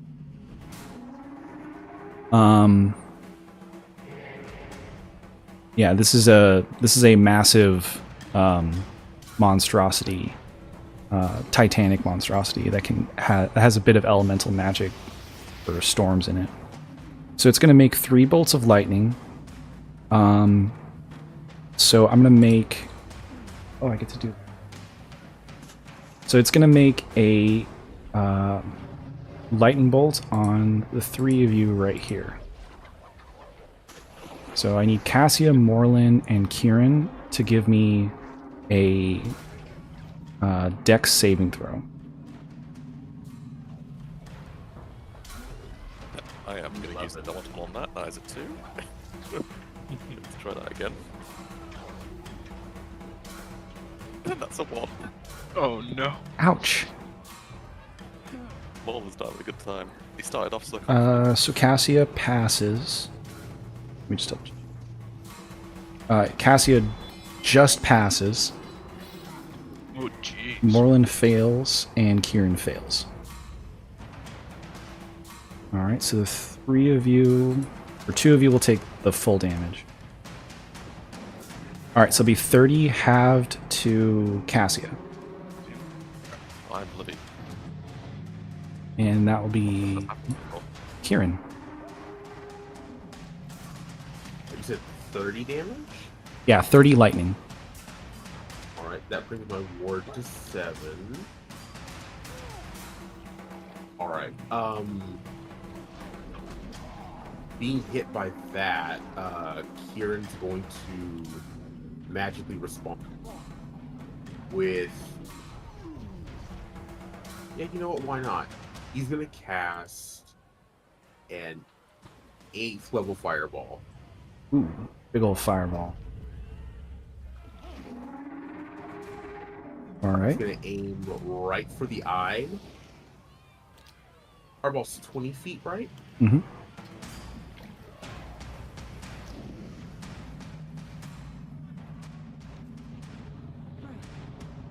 Yeah, just want to make sure it didn't hit anybody. Yeah, so it needs to make a dexterity save.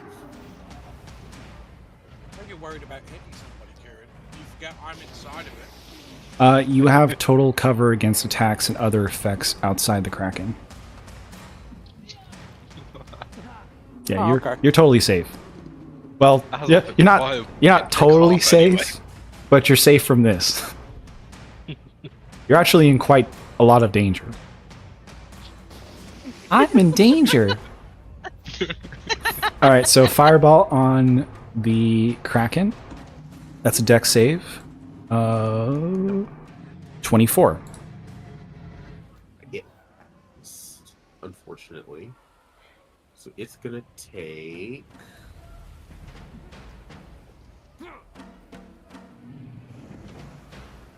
...42 fire damage.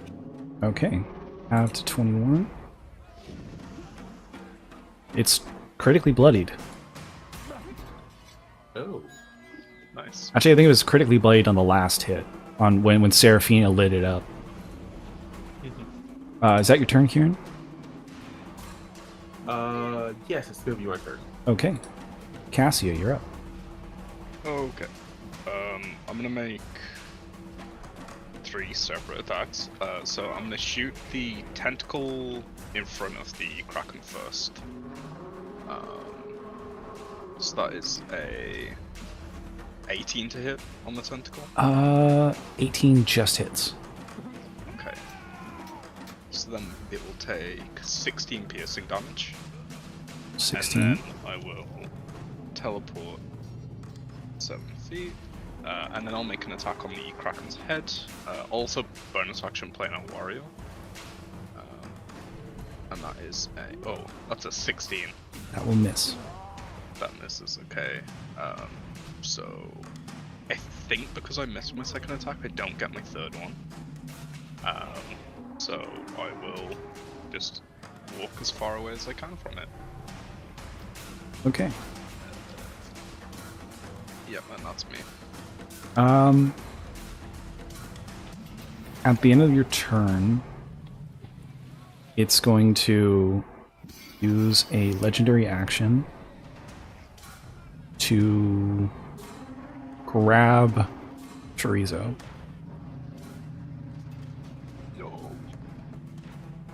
That would be a 26 to hit on chorizo. It wanted to fling chorizo at someone, but because of chorizo's elemental nature, he just pops away. That would bring us to Azoth. What would you like to do in the belly So of what the can beast? or can't I do from inside? So you are blinded and restrained inside the creature. So you can make attacks, but they'll have disadvantage. Do spells count as attacks, or do they count as spells? They count as whatever they're supposed to be. It could be a spell attack or a saving throw effect. So if I get 3 attacks per turn, can that technically be 3 spells? No, you get the one's cast of spells. Casting a spell is an action unless you have something that changes it, like what, Quicken spell. like Quicken Spell or what Blade Singers can do. Okay. I guess I'm gonna hack at it from inside.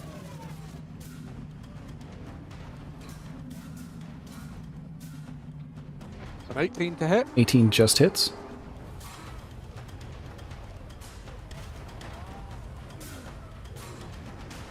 $17 to hit. Misses.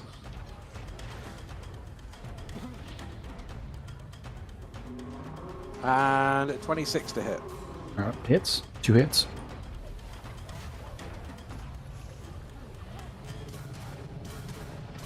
That's 15 damage. 13 damage. And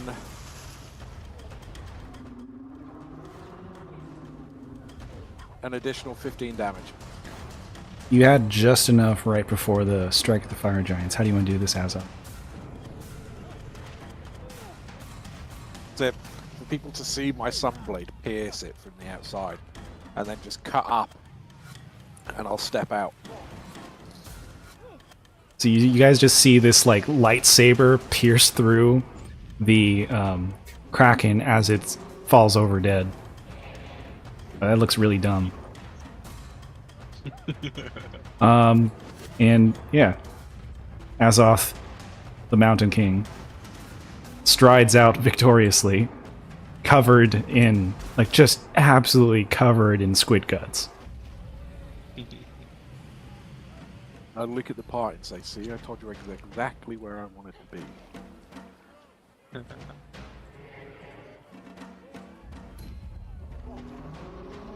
And that will be the end of the Kraken.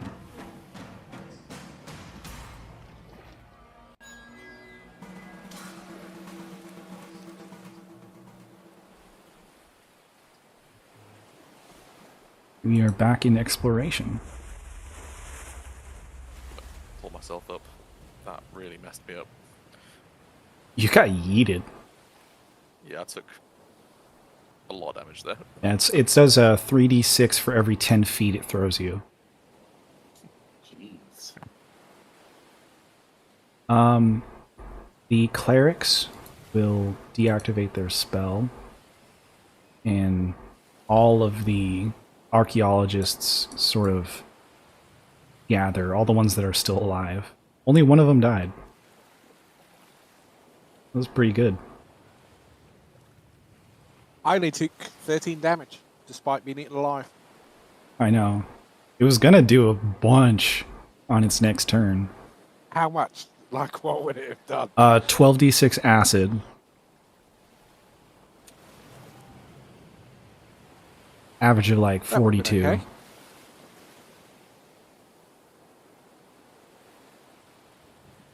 been. Yeah, I'd have taken 33. That would have been fine. Just fine. That actually is a Twice, pretty then good it place started for you to being be, honestly. Of all the people to get swallowed by a giant enemy, it should be Azov. Yes. Gonna use my second wind to try and heal up a bit. All right. So, Do you like 25 hit points? Yes, definitely. I can cast There you go. Take 25. Cure Wounds. It's 25, and then 8 plus 16 from my second wind. as you guys... Yeah, I forget you can cast healing stuff, Kieran. I think you've done it like once.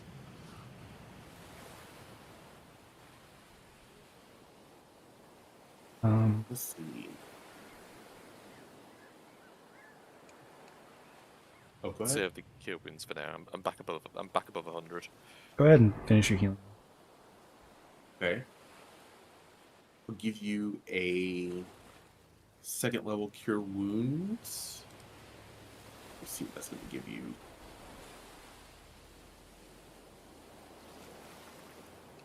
It's 9 plus 2d4. Ah, That's 11 total. Thank you. Right. never added my temporary hit die either. Stout human woman, bronze skin, curly dark hair, held back, colorful scarf, runs toward. Her expression is a mixture of relief and excitement. Bloody hell! That was incredible!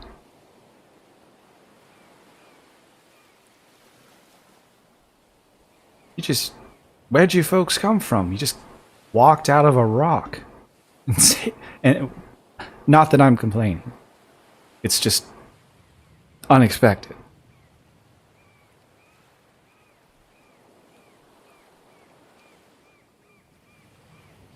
I guess she walks up to Azoth first, because you're the one that did the final blow. My name is Lisa. Lisa Matcheling. Sort of the leader here. Pleasure to meet you folks. I assume you're at least good guys? I will stretch out a mucus-covered hand to shake. A real one, not a spider one, because that'd be weird. Whatever. I got gloves on. He shakes your slimy hand.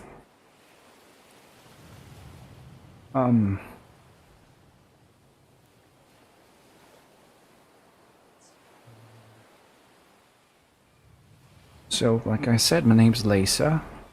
I'm a former pirate, now archaeologist. Funny the way the world works. Go from burying things to digging them back up. It's great. Oh, I know. There's actually a couple things I should probably go find. Mention it. But I owe my people more than that. We are a group of archaeologists, and she gestures back to her people. We are a group of archaeologists seeking the lost treasures of our forefathers, stolen from us. Sararak took over the Isle.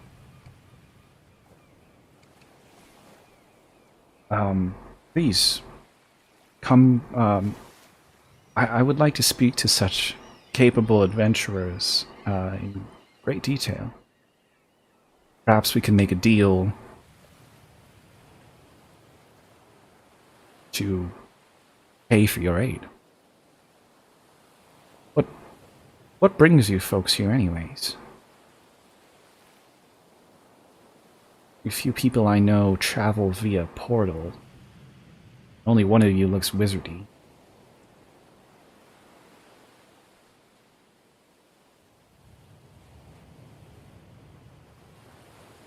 No, we're looking for something of a magical artifact. Well, that makes two of us. We know of the old tomb further on down the aisle. Excuse me. We've been trying to make forays into the dungeon itself, but it's a bit precarious for a regular little adventure, or for regular archaeologists like my folks, like my compatriots over here. We've checked out a few of it, but we've checked out a few chambers in the early sprawl of the complex. We haven't made much progress. Would you care to come back to our camp? We could discuss this more, and I'd like to give you guys a drink and some food for saving most of my compatriots' lives. That Kraken would have done us in. Two conditions. Oh? What would that be? Condition 1, you pay us. Condition 2, one of your men enters every room first. What was that? Condition 1 is you pay us. Condition 2 is one of your men enters every room first. You would have to convince someone to do that. I am not beholden to send my men to their deaths. But payment, we can work out some form of payment. Excellent. Please, let us take you over to our camp and we'll discuss terms.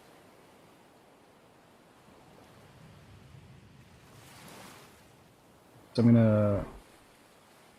Actually, yeah, let's just get everyone... Group everyone up and fly us all. Kraken. Can I set for a squid or a Kraken tentacle before we go? You guys want to take a hack up the Kraken?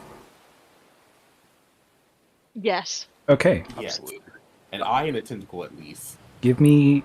I don't think... You can get Yes. like the tip of a tentacle. Or some Kraken meat. Which I try and slide is out. incredibly delicious. I'm gonna take as much as I can get. Alright, give me a survival check. If you guys have... if you guys are both... if two of you are proficient, you can help each other. I have a +9. I have a Eight. +1. Oh, I nearly rolled I have a a nat plus 20. 5 and proficiency in it. Alright, let's just make this a party roll. We'll take aggregate successes. Guidance.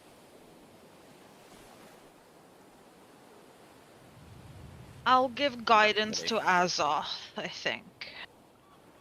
You're gonna fail either way. Oh, I got a 3. Okay, so I'll take Oh yeah. 3 successes and 2 fails. Alright. You get 1 intact Kraken eye. It's pretty big. It's almost as big as like your torso. It's like your torso sized eye. And I'll roll.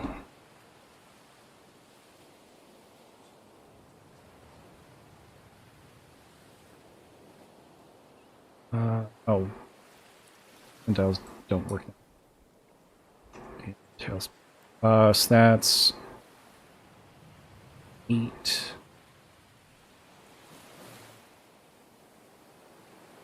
So you get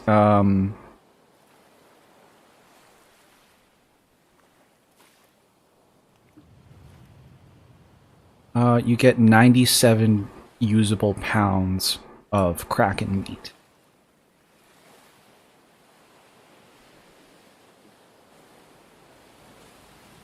The portal we came through, is that still there? Yeah, the portal that you guys come through is always stays. Can we just roll the Kraken eye through that?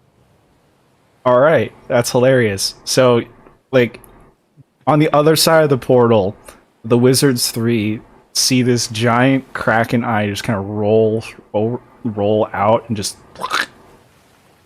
splat on Yeah. the ground there. Don't And read into it.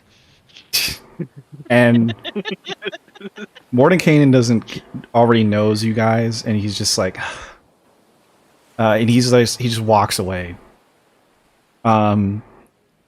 Illustrial immediately starts casting like prestidigitation around the area to start cleaning up her pristine little sanctuary, and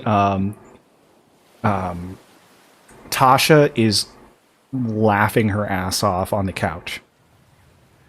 Can I put a note on that saying, please place in suspended animation to prevent rot? They can get it preserved. Okay, that works. And this has been what, like 5 minutes since we stepped through the portal. Not even. That was like 3 rounds. Like you guys left, and then like, well, you probably took 10 minutes to hack it up. So probably about 10 minutes and change after you guys leave. Just a giant eye rolls out. Fantastic. I love it. And if you want to throw the meat through there, you can too. Yeah, just in a sack. Just a sack of meat lands next to it. Just a fat, bloody sack of like miscellaneous squid meat. It's just in there. Just ask them to like see if they can put it in the fridge. That's hilarious. Like in a Tupperware container with your name on it. A massive Tupperware container. Yeah.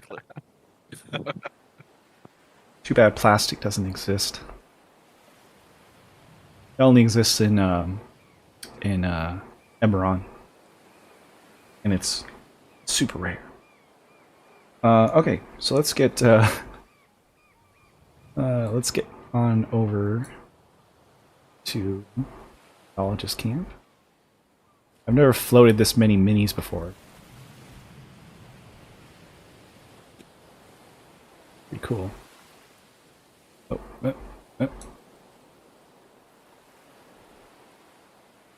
There we go. Spread it.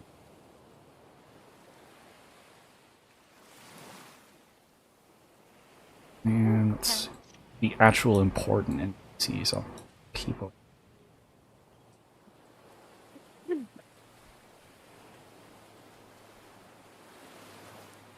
Yeah, so you guys get taken over to the camp. And you have a bit of a meeting with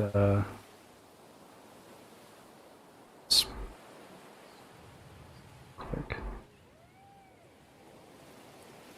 They're a hodgepodge of elves and humans, all in archaeological digging clothes. Save for like the pirate lady and her like 3 named NPC companions. Alright, so you guys, and I guess you guys take a little bit of I guess they take some of the squid too, or the kraken, and this giant honk of Luffy meat is just a tentacle. Actually, you know what? Just for funsies.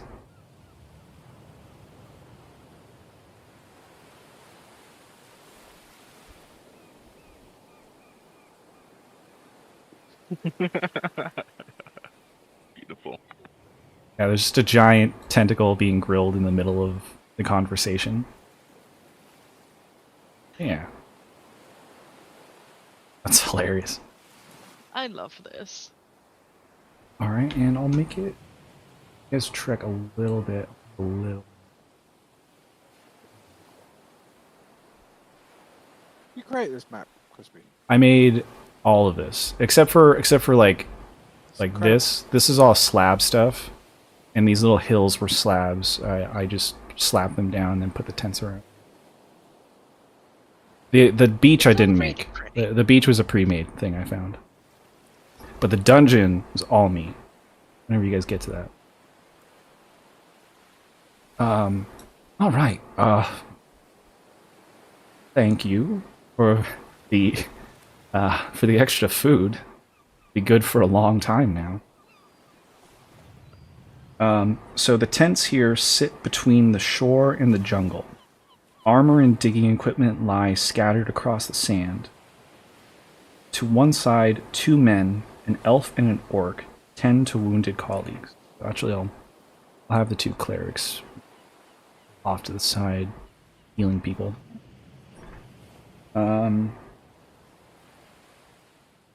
They each have a symbol of an arc of 7 stars hanging from their necks, and their hands glow with divine magic.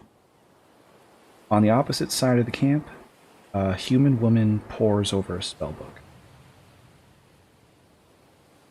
And that's this woman. She's just kind of...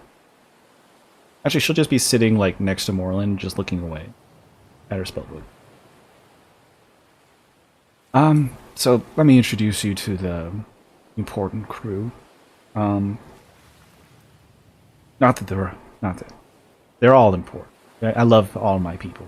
Some are more useful than others. I'm Lesa.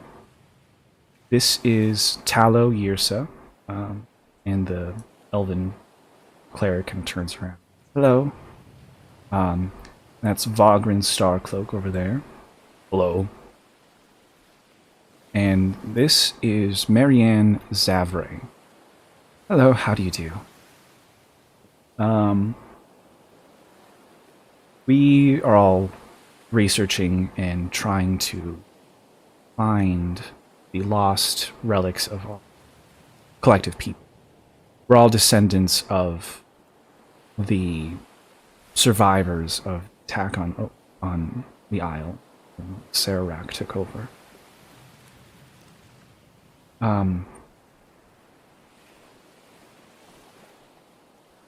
So they explained to you guys that there is a foreign complex about a mile away from this camp.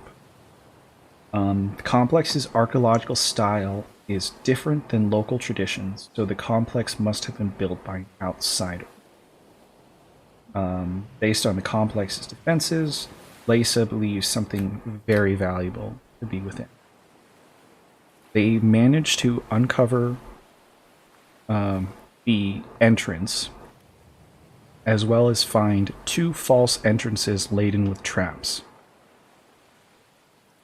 They haven't gone any bit further.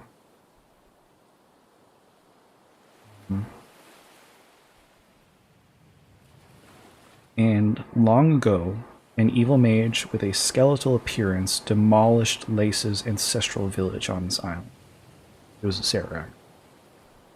The mage absconded with several treasures and was never seen again. I know what all the treasures look like. I can describe them to you in case you find them.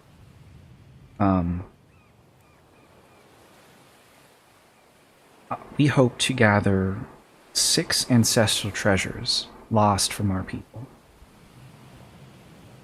And she describes them as follows. An ebony wand decorated with bones and feathers. A ring of golden stars. A sacred scimitar dedicated to serpent spirits. Love that alliteration. A set of copper plates, or tablets, engraved with incantations. A crystal orb used in rituals. And a blue silk sash used in ceremonies. We've made a few minor discoveries. Caches of treasure and gems and such. We would be willing to part with those gems if you were to retrieve any of those artifacts for us. And you will be given... So for each item returned, Lesa will pay you guys 5 gemstones worth 500 gold apiece. So, to simplify it, each of you will get 500 gold for every treasure you bring in.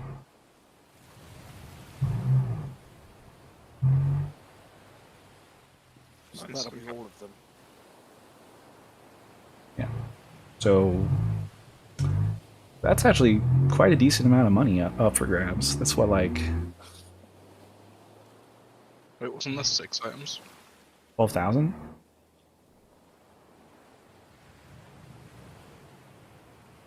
It's 20. No, it's more than that. Sorry, how many gemstones?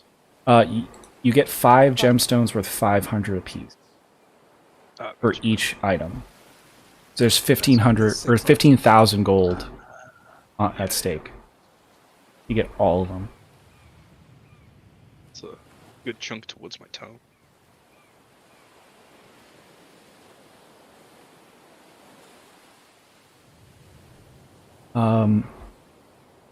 After finishing the healing, and the 2 clerics will move up and like get little knives and take little bites off of the nice crispy squid leg.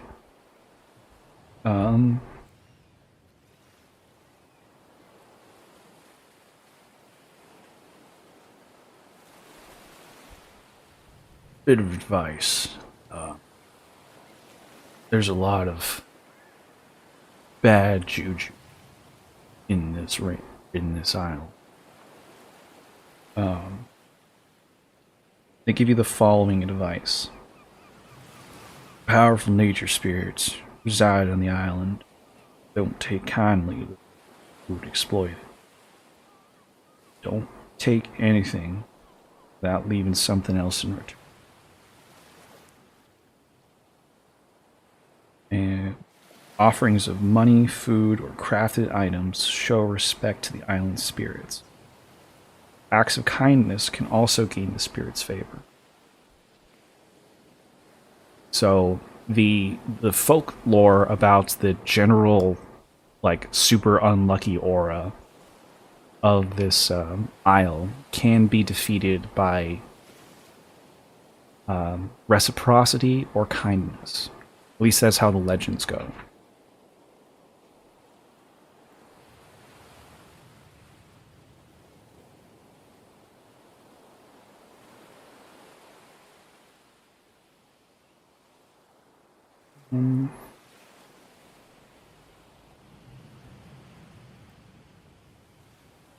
Do you notice Marion is a bit fidgety, thinking about the tomb?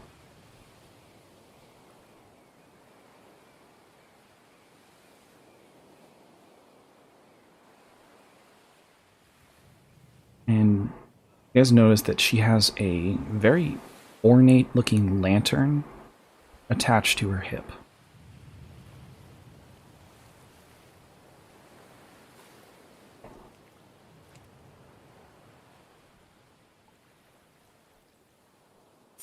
From observing it, can I determine if it is of some kind of magical origin? Yeah.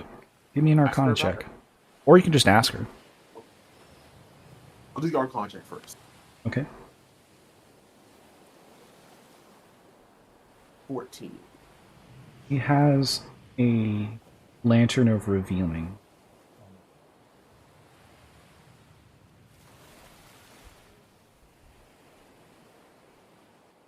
Okay. And I guess with Seraphina's immaculate eyesight, you notice that she has a gem of seeing just poking out of her, like a pocket on a chest pocket. Nice gem of seeing. Oh, thank you. Yeah, you could talk her into giving you the items to lend for the dungeon, but you already have the eye of seeing. The gem of seeing. Can we ask her for the lantern? Hey, Um, you. Give us your pretty lantern. You'll bring it back, right? Absolutely. Yes, yes, we will. You have my word as the Mountain King. All that right. This lantern will come back to you. Give me a persuasion check.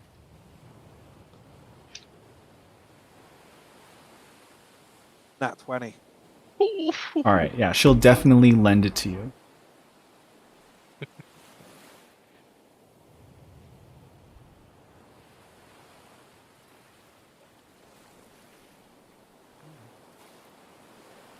Yeah, I assume it's better off in your hands. You're much more capable than all of us. You get the sense that she looks excited, but there's something else to it. Sneeze. Nope. Okay. I'm just gonna randomly sneeze in like a minute. If anybody wants to give me an insight check on her, you can.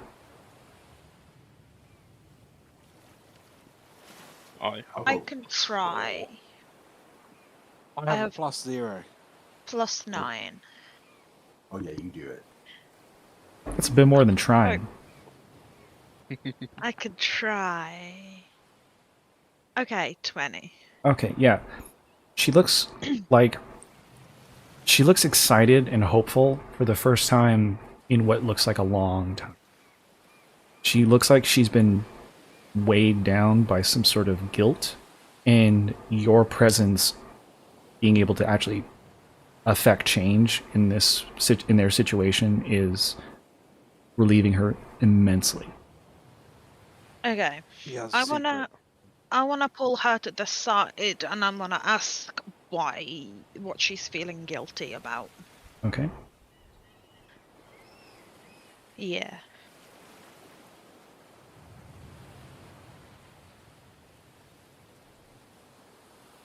Just so I don't like out her in front of everyone, you know?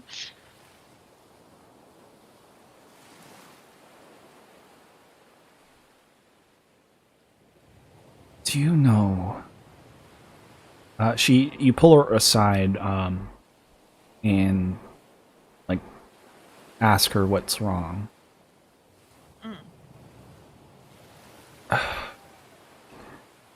Do you know of Serac, the Demi-Lich? Karen, can you come join this conversation, please? I'll go over. All right, Kieran does a little consulting. He will know more.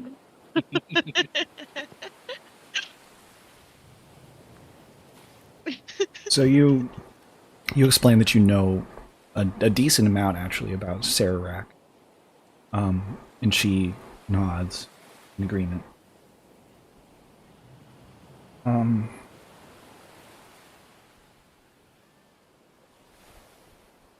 I am ashamed to admit that in my arcane pursuits, I grew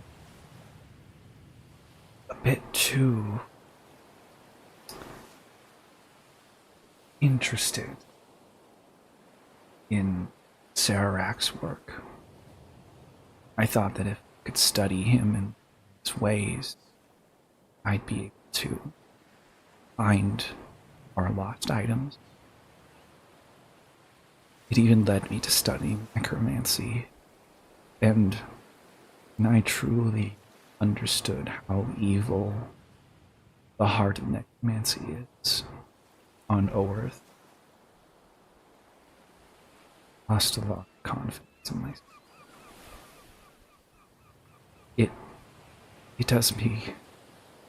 It brings me great joy to someone capable can finally help us with this problem. And with that, you guys learn a secret. Nice. So Marion has held a lifelong fascination with the Archlich of Serac, evil magic. She was once tempted to study necromancy.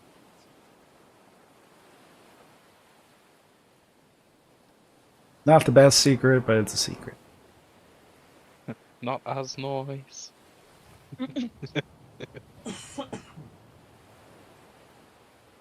Okay. So you guys got the lantern. You know about your reward.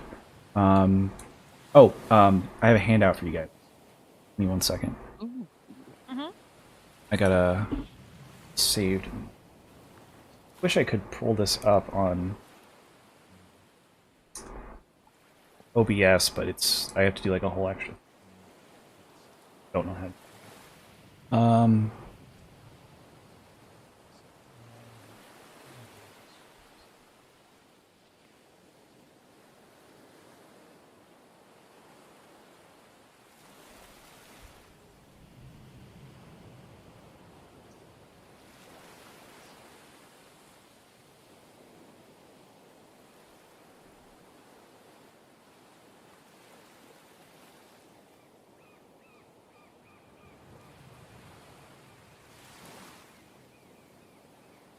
Oh, here it is.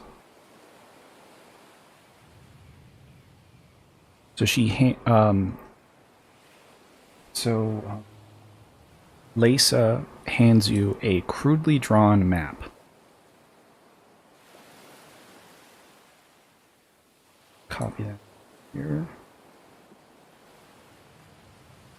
Go.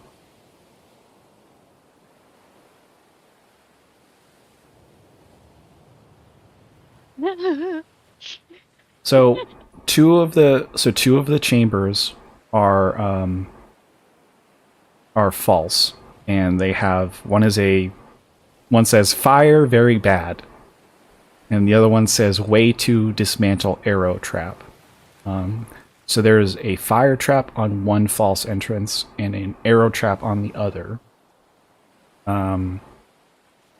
There is a space at the back of the arrow trap where you can dismantle it, but nobody's tried. The actual possible main entrance in the middle has a spike pit that they crudely put like planks across to cross. There's a weird face at the end, possibly something in the pit, and then a door. They also tossed a trowel into the statue's mouth, and it did not come back. Ew. That's how far they got. And they learned a few details about the false entrances, so you guys won't accidentally walk into that unless you really, really want to.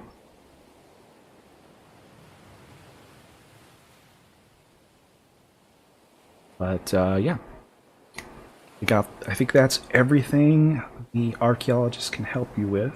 They will take you. Lesa will take you over there with the two clerics.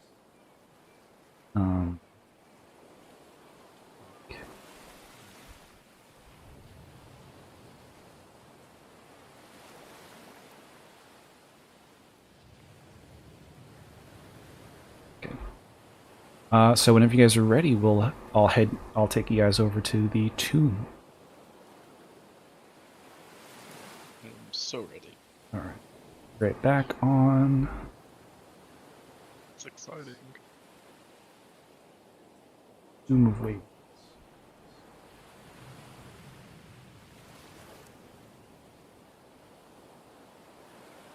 Okay.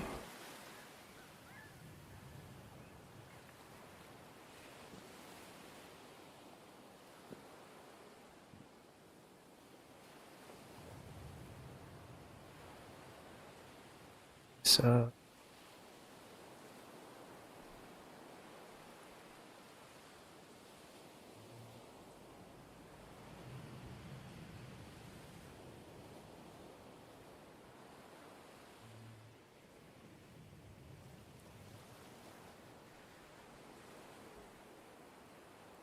Oh.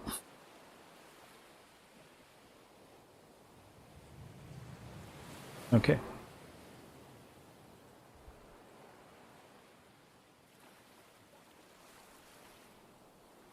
Summoning you guys.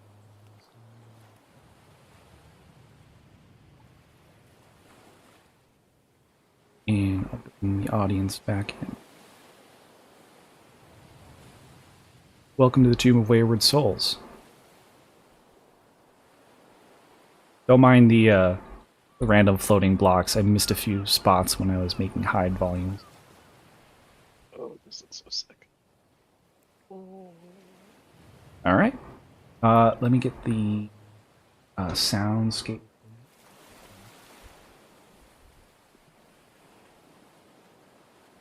Oh.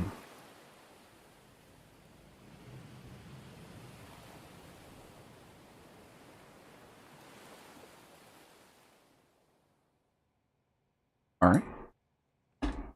So just as a going forward, all the ceilings are 20 foot high inside chambers, and all of the corridors are 10 feet high unless otherwise specified.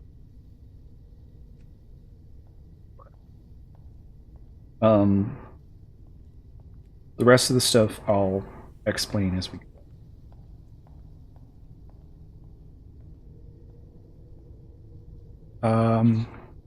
You arrive at the entrance to the tomb. This wide corridor ends at 2 stone doors with metal handles. At the entrance, the archaeologist posted symbols for danger and fire. And over here, you see strange pockmarks lining the walls of this corridor, at the end of which is a set of dark wooden doors.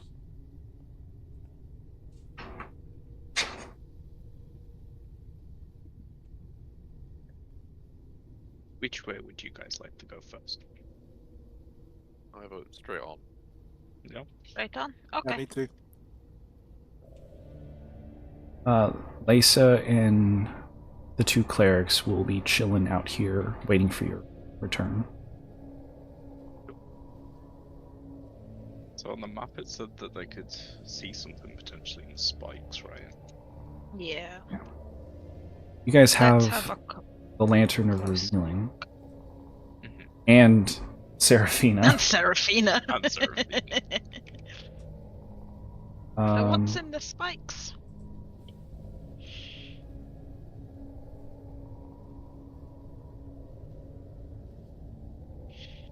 So the Lantern of Revealing reveals something. Ooh, you guessed. Sec. It will reveal that this section of wall right here is false. It's an illusion and leads further on. I scuttle on over to that section of wall. Yeah, I think you could scuttle in under that, but the rest of you guys would have to jump down into the spikes and try to avoid them. Unless you had some other way to cross through it. I can't make someone else Misty Step, can I? No. I have an idea. I'm going to cast Wall of Force to create a wall of force and just slide down in there. Like yeah, the aeroplane slide. slides. I missed one thing. Oh no, that text is in the arrow trap room. So this hallway has been partially excavated.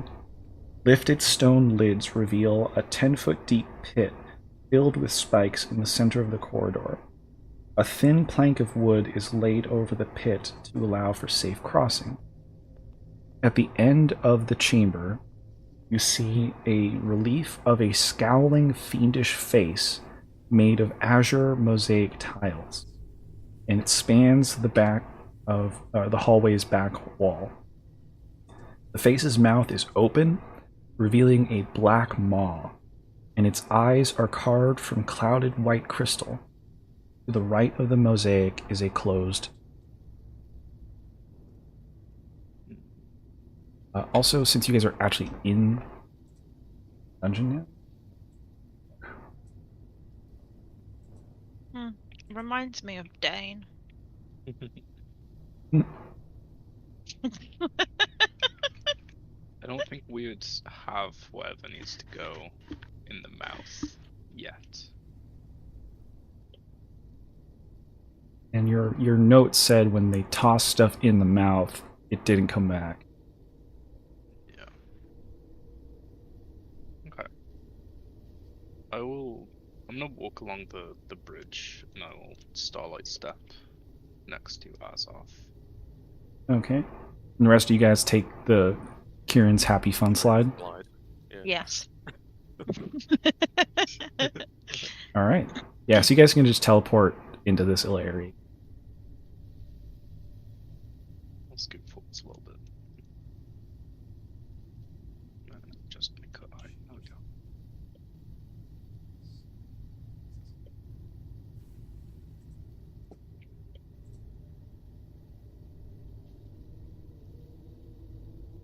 go. This is scary. Is this?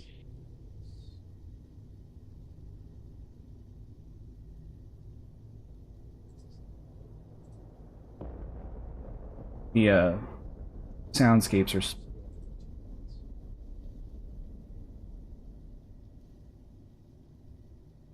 Oh no, it just wants me to use the general. Okay. So let's get going. All right, so everyone's down in the secret tunnel here. You guys cut through a narrow path to a small cavernous room. Crooked wooden planks line the floor of this cave. 7 casks are embedded along one wall. Each cask has a different symbol painted on it, with a spigot beneath it. Cups and tankards line shelves on the opposite wall. Give me 1 second here. I gotta give you guys the handout for this, because otherwise this would be like impossible.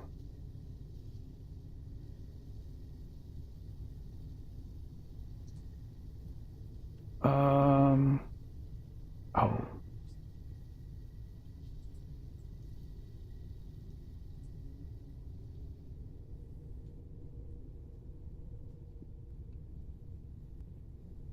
Oh, there's a picture of the casks.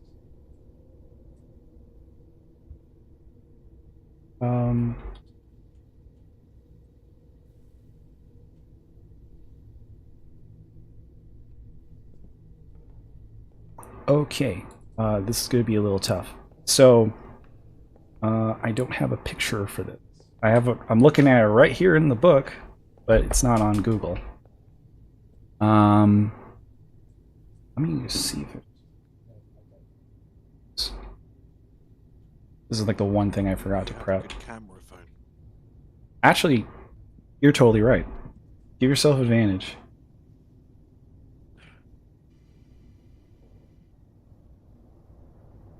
Camera phones are the best. Okay. All right. Give me 1 second. Great idea. All right. 1 second. Because this will make it just so much easier.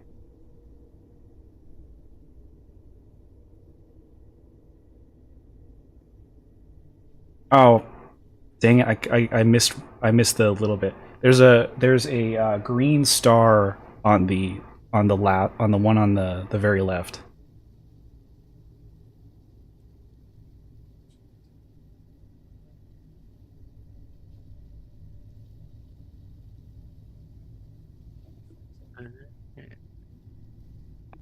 Oh. Oh, that's what a spigot is. It's like a stopper, right? Yeah.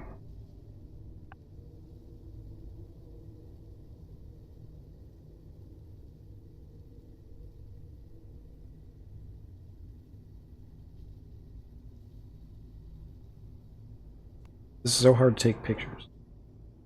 I have to push down on the page because it curves a little. So, just because I read the text at the top about the cryptic message, I speak Celestial. Okay.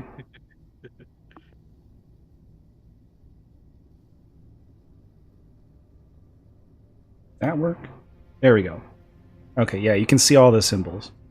So there's a starting from left to right, you see a green star, a blue square, a green crescent, a red square, a blue circle, a green circle, and then a red star. And you did say you can speak Celestial? Which is great because behind the shelves is a message carved in Celestial. Yeah, I've got Abyssal, Celestial, Common. Can anybody else read Celestial? Infernal. No. No. All right. That's all dwarvish. This will be an Azoth the Wise moment. All right. So Azoth translates the riddle. And I'll write this out as I read it.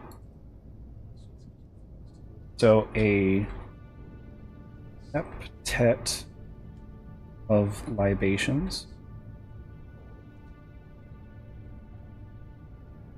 I present to you.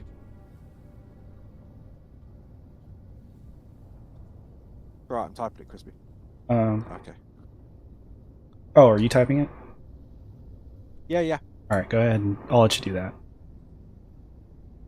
So a septet of libations I present to you, but only one will help you escape this tomb. 6 drinks are magic, 1 is mundane. Those marked with stars are vitality's bane. Blue is neither blessing nor curse. Moon cleanses you of illness or worse. Green's neighbor is never boring. Drink deep, pass through the flooring.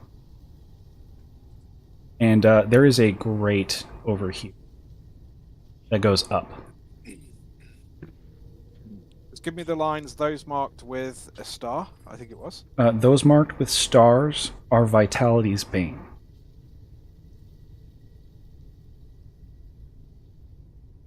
That sounds like that could And be the one poison. after? Blue is neither curse, or it is neither blessing nor curse. Moon cleanses Green's you. neighbor is never... Oh, sorry. Yeah, blue is neither Yeah. blessing nor curse. Moon cleanses you of illness or worse.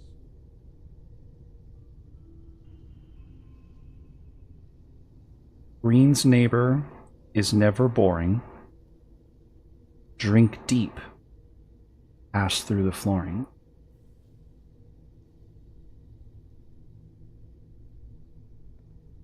So essentially, it's a puzzle. 6 of the drinks have magical effects. Could be good, could be bad. One of them is a mundane liquid.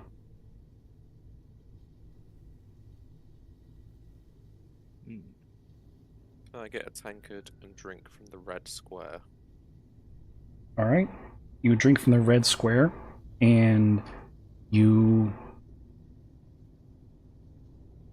poof into a fart cloud. It is a potion of gaseous form. I presumably go up through the grate. Alright, so you're good to go, and I'll teleport you through. Great. I I worked out. will... Guys. Let's see. Yeah. You figured it out. It's Green's neighbor, and the red one is between 2 green ones. Can I see through the grate? You can see through the grate. They are tiny, like holes, allowing passage. Okay. I'm gonna fill my glass bottle with some of this and then drink straight from the spigot. Drink the red one. Yeah. Now you guys can drink the other ones. They're not all bad. I wanna Just so fill you my know. water skin. I want to fill my water skin with the green moon. Okay. It pours out a elixir of health. Perfect. Okay. I Ah. want to fill my water skin with the blue circle. Okay. You just fill it up. You don't drink it. Yeah, I just fill it up. Okay. Can I fill up one with the red star? The red star smells like alcohol. I want to empty it and fill it up with the red star. I love makes a U-turn back through the gate. No.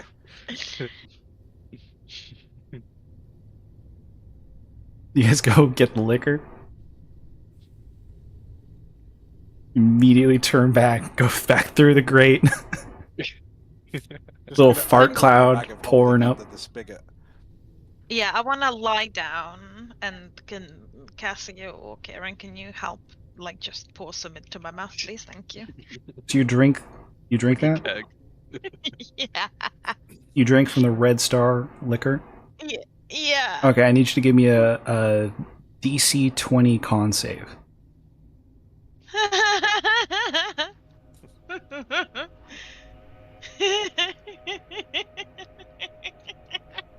Oh god. Seraphina the drunk.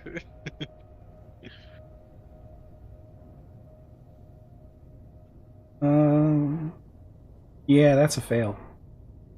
Seraphina, this alcohol is laced with paralytic poison. This was with paralytic magic. This was not the mundane liquid.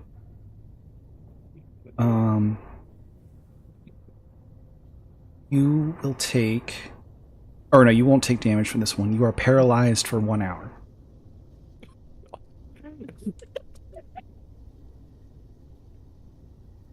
What happens if a paralyzed person turns into a fart cloud? Well, they can't. They're paralyzed. You have to take an action I to... could pour it into. You have to take an I could pour action it into yourself Seraphina. to That's a very interesting question. Paralyzed gaseous form. I guess it would work. You just drag her cloud through through the grate. Yeah. But she is paralyzed for an hour. Unless I'm all out of lay on hands. We've got the elixir. I'm of gonna health from the... I'm gonna use the elixir of health. I'm just gonna pour it into Seraphina's mouth, I guess. if the mouth is still open. If not, I'm going for the nostrils. Sorry, Seraphina. you can pry your jaw. I think Their it jaw. would still be open if, like, I was laying on the floor could and you were supposit pouring The elixir Yeah. of health. Okay, I will give them the elixir of health, and I will refill my water skin with it. Okay. So it cures If your you fill the water, paralyzation. You just used as a suppository. Yeah. And just you know, there are 20 pints of whatever liquid in each of these. Perfect. How much can a water skin hold? 1 What gallon. happens if I dip some of my javelins into the paralyzing potion? For 1 minute, they'd have paralytic effect. Dimension door back and forth.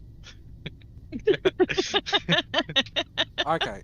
In that case, Oh, I need to heal myself.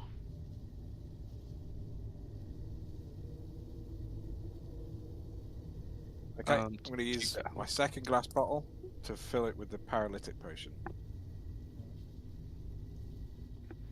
After all that, Seraphina is unfrozen, and you are all you all turn into fart clouds, pass through the. Great. Let me. The crazy thing is, I have that spell. Oh, nice. We got it for free. So let's next hide volume. It's a bit of a twisty path. You guys, this is the grate the whole way through, so you guys have to be in gaseous form the whole way. Okay. It's just me being lazy and forgetting to put walls. And the moment you leave the chamber, the potions of gaseous form are dispelled.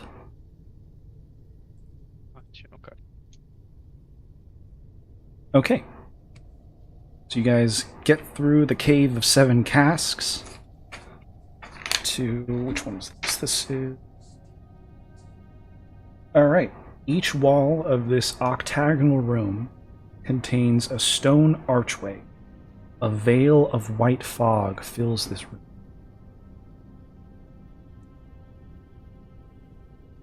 Use my lantern of revealing. Okay. Can I use my eyes? You use the Lantern of Revealing. There are no illusions in this room. The archways are portals. So this is, it looks square, but it's an octagonal room, and each of the corners has leads to a different place. And there are 4 portals. Be right back 1 second. Yeah. I would like to look. Can I see through the portal without going into it? No. Okay. In fact, all you see through the portals are darkness. Could I tie a hempen rope around my waist? Slowly edge towards the door, the portal. If you want. I will say, since you do have the lantern revealing out, this is a illusory door. Then my vote changes as I untie the hempen rope. We should go through the illusionary door. Would I recognize? There's also a path over here and over here. Would I recognize these as like planar portals? They are not planar. These are local portals. Okay. Do Maybe they go to different parts of the temple. a little more review.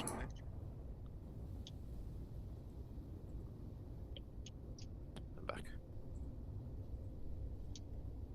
Can I pull little Stradi out of my backpack, tie him to the hempen rope, and throw him through the portal? Which portal would you like to throw little Stradi?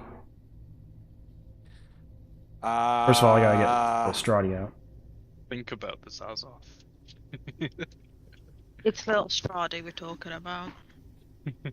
He can be helpful. He can be really I'm sure you useful. should go. Leave little Stradi here. It's okay. Hey there, guy. I don't want little Stradi to be my next player character. I- I do. you can continue in the campaign, but as a puppet. Great.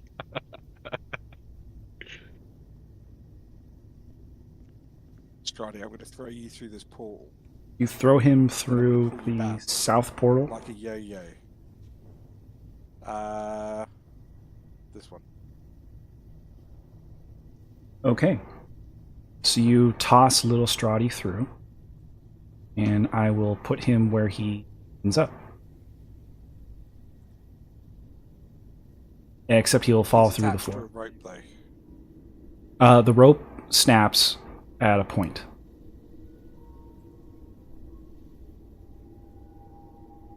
Oh, I don't like this. I gotta actually don't look over there. I gotta reveal a room so I can put little Stradi in, then re-hide it. There you go. Okay, you didn't see anything. what Yeah. you're saying is there's no way for me Actually, to pull little Stradi back through. You try to pull little Stradi, and the rope is cut right where the portal activated, and you just pull back a perfectly cut piece of rope. Okay, I'm going. I'm going after little Yeah, Stradi. I go after little Stradi.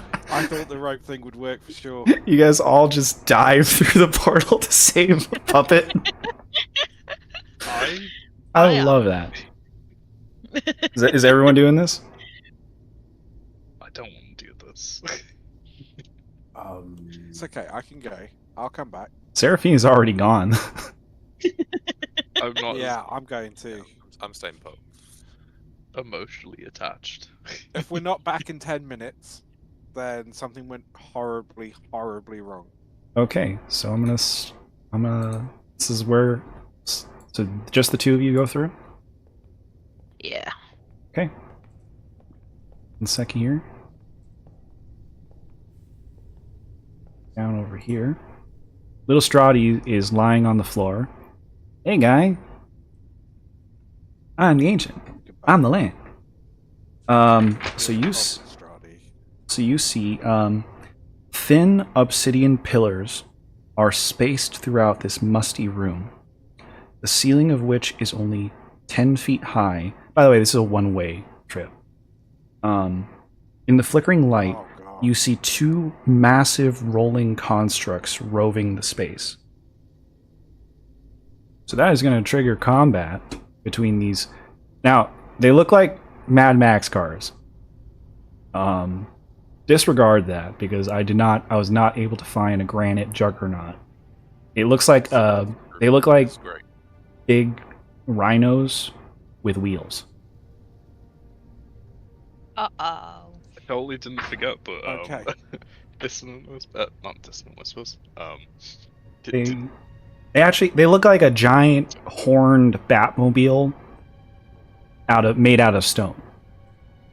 That's the easiest way I could describe the juggernauts. Okay, give me 1 second here. That's fine. Of course. Give me Yes. 1 second here. I gotta find the encounter.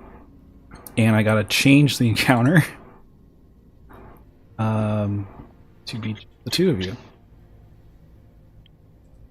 Okay, so this will be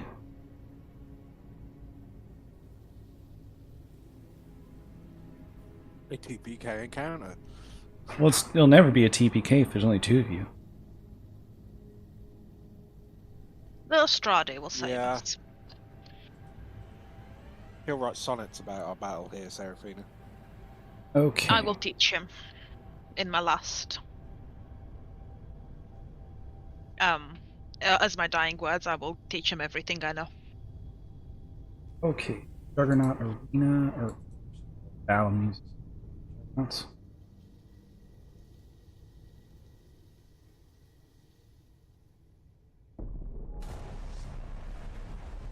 All right. Now I gotta.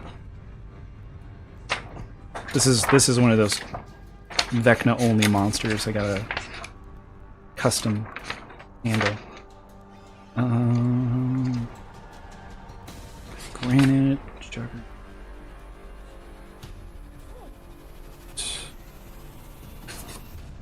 There it is.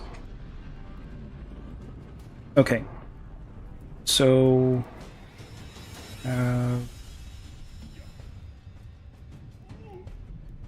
Don't have any bonus to their initiative. Okay. So, I need everybody to roll for initiative, but only Seraphina and Azoth are currently in combat. The rest of you just saw them go through the portal. Great time to go really crap initiative roll. Great time to just remember I can use Psychic Whispers for free and still communicate with you guys if I had used it. Alright, so you have Morlin, Cassia, A, Seraphina, Kieran. Okay. This is an interesting development. So we have Morlin. Before the combat, can I use my thaumaturgy to shout help really, really loudly? Sure. Give me either an Arcana or, I guess, Persuasion check. No, give me a Performance check. Okay. That was the Arcana, but performance will be 20. Alright, you guys hear Azoth yelling out from somewhere to the north of you.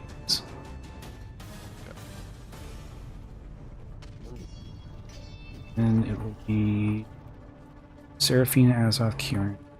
Second.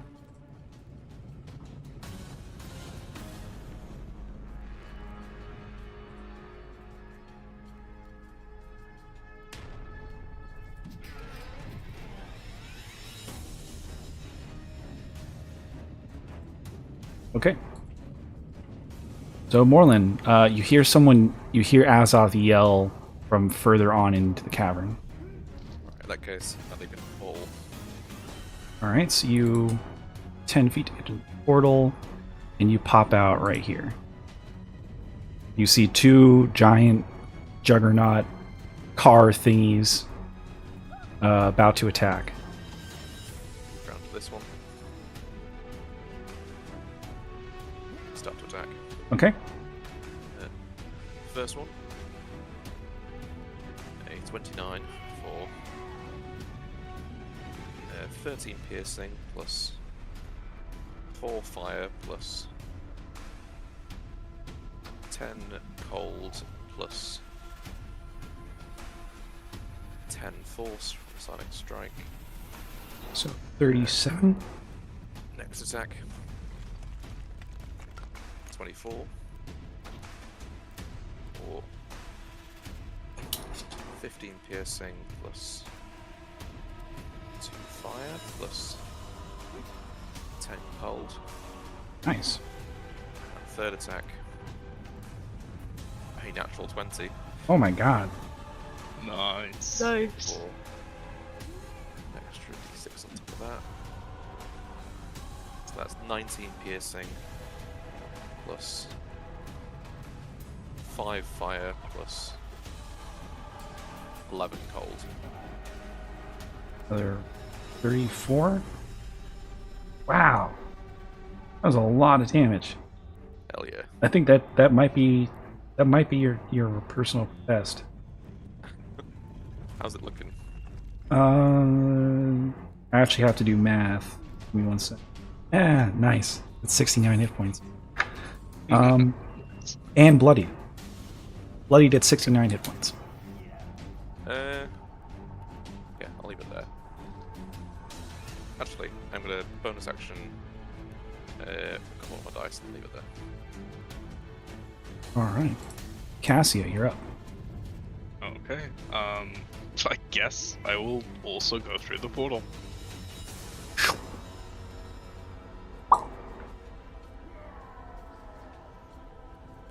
Okay. I will. I'm gonna. Oh. Azoth, you still have the lantern of... Who has the lantern of revealing? I have it, yeah. Okay. This is a false wall, right? Just thought I'd point that out for posterity. I'm going to walk over here and attempt to shoot the granite juggernaut. So I'll bonus action planar warrior. That is a 23 to hit for 11 plus 2d8. So another 9. And then, would I have line of sight on the other one or no? If you move forward a little bit, you would. Okay. Then I will try and shoot the other one next to Morlin. That is a dirty 20 to hit Yes. for 10, and then I'll use my 10-foot teleport and shoot the first one again. It's a 22 for 13. Oh, could I throw a sneak attack on that one next to Morlin? Sorry. Yeah. I was wondering why you didn't do that. Yeah, I completely forgot. So that's 7. Okie dokie. 3d6 now. Nice. And that's me. Not bad. I completely forgot about sneak attack this episode. This granite juggernaut starts to pick up speed and will just use its bonus action to devastating roll at in a 30-foot straight line to get to there. So I need Cassia to give me a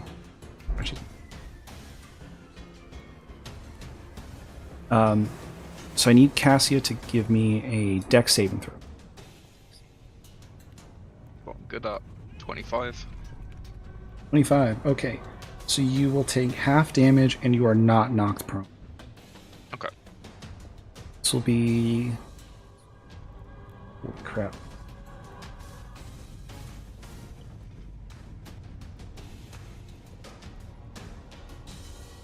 That will be 51 halved to 25.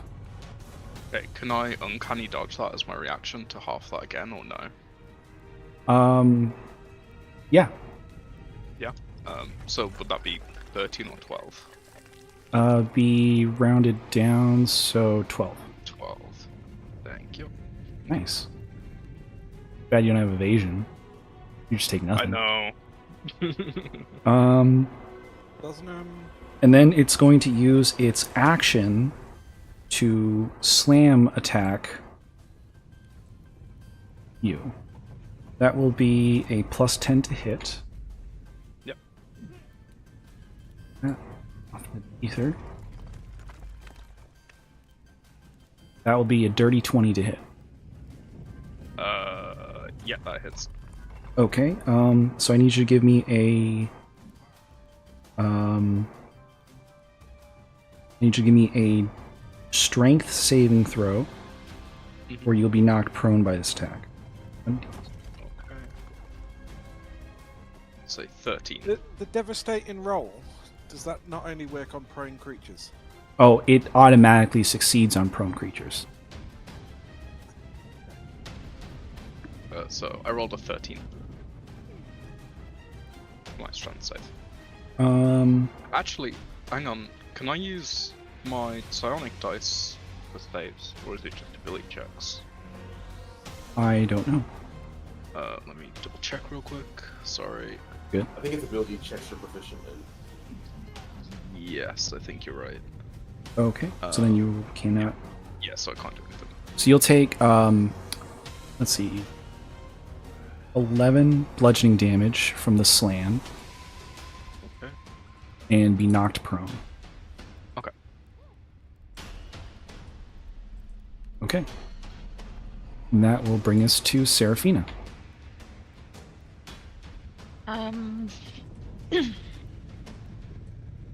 Chorizo right here, please. You got it.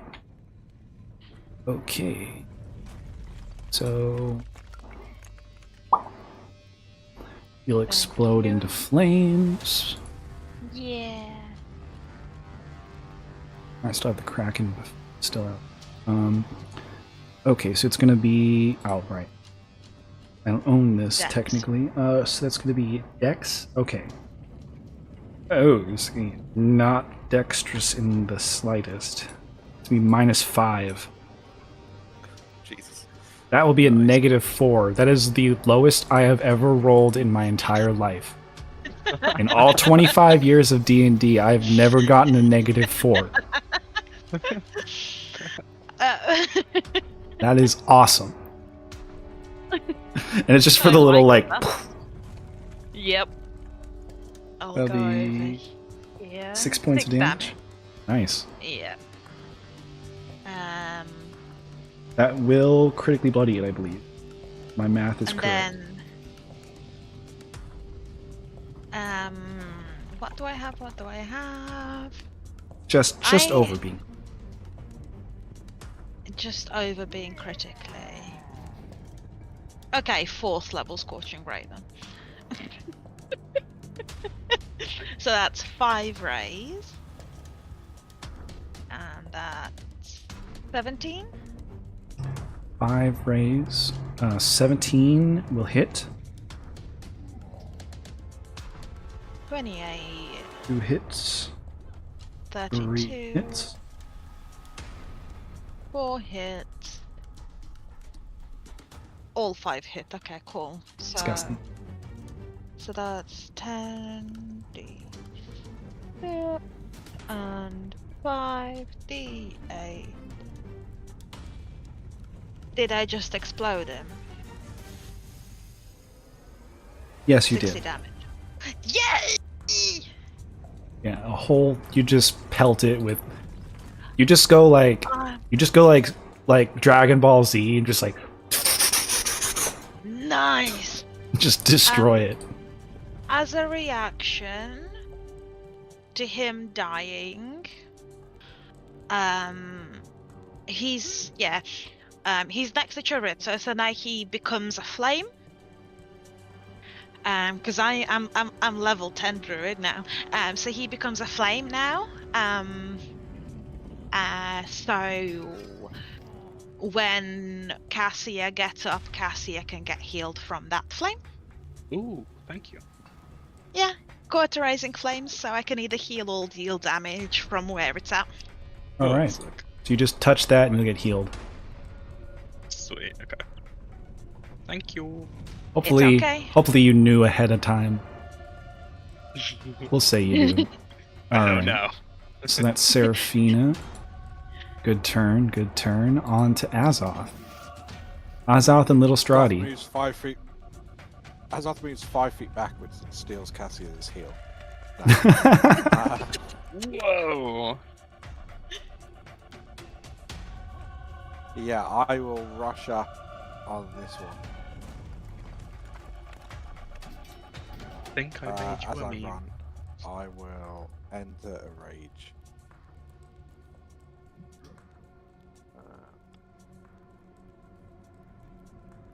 It's just, you guys are just fighting a car.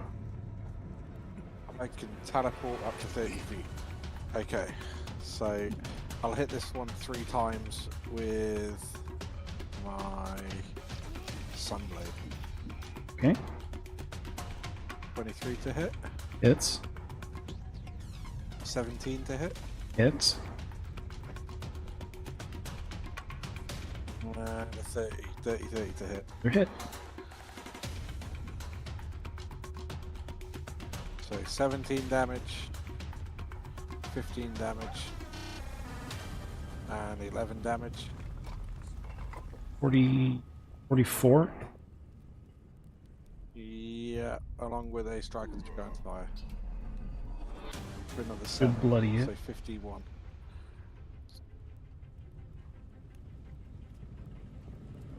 Yeah, with the fire giants. Okay. And that'll be me. And for Little Strati's turn. He's lying there on the floor. Bless his little cons. He's not going to attempt to do anything. He's just going to lie there. Be the ancient. I just He's realized land. that I can't read. So, if anything dies within 30 feet of me or Chorizo, it automatically turns into a flame. And then I can use my reaction to heal somebody who's 30 feet within that flame, so I'll just heal Cassia now, sorry. Oh, even better. So that's 2d10. Oh my god. Actually, wait. I'm gonna have the flame like engulf Cassia. 8 plus 6. And because it's healing you, it also gets a d8 from Chorizo, so 8 plus 6 plus 1. So I'm gonna assume that she didn't tell you ahead of time that she knows how to heal with flames. No. And Casper's this freaking rolling out. flame just slowly engulfs Cassia, and you panic. I'll attempt to roll and like put the fire out. And as you I'll roll, roll. you feel this nice sense of relief, like the flames are cauterizing your tire wounds. And then don't accidentally get rid of Cassia. That's funny. And Chorizo winks at you. All right. So that will bring Sorry, I us couldn't read. to Kieran, who is still in the other room. What would you like to do? I'll step through the portal since he did hear Azov's thaumaturgy go off. Okay, so that would be 20 of your movement to get to the point. And then you... right in the middle of the room.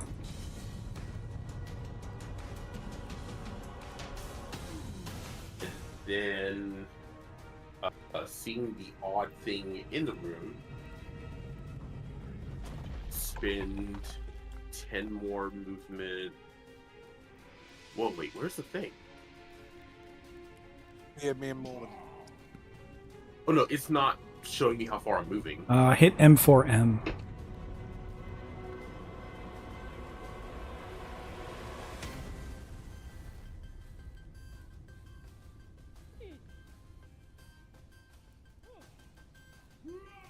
It's the little number 4 toggle on the ruler's bar. Let's see. As long as that's orange, it should show up. Well, it's going about 7 feet anyway, and then I'll firebolt this granite juggernaut. Okay. Does a 30 hit? 30 definitely hits.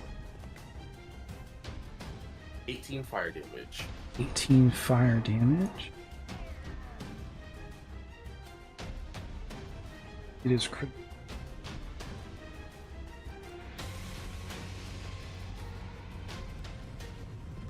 Right. Anything else? That's it. Okay. So I have a line right here. It is going to attempt to devastating roll 30 feet to the right. It has to go in a straight line and the full 30 feet. So it's going to attempt to drive over Azoth and Kieran. I need both of you to give me a dexterity saving throw. Do I get an opportunity attack? You will get an opportunity. Ooh, natural 20. Okay, that's a save. Yeah, I failed. And a fail. Okay. So that's going to be...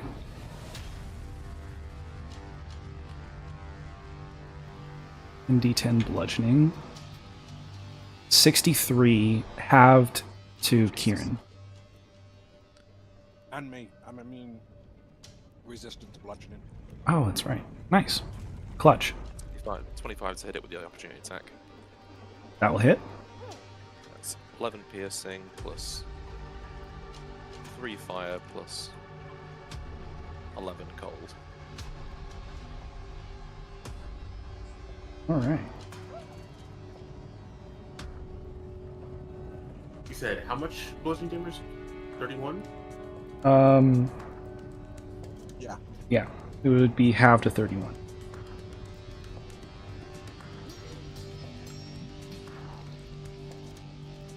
It is like sputtering and breaking apart.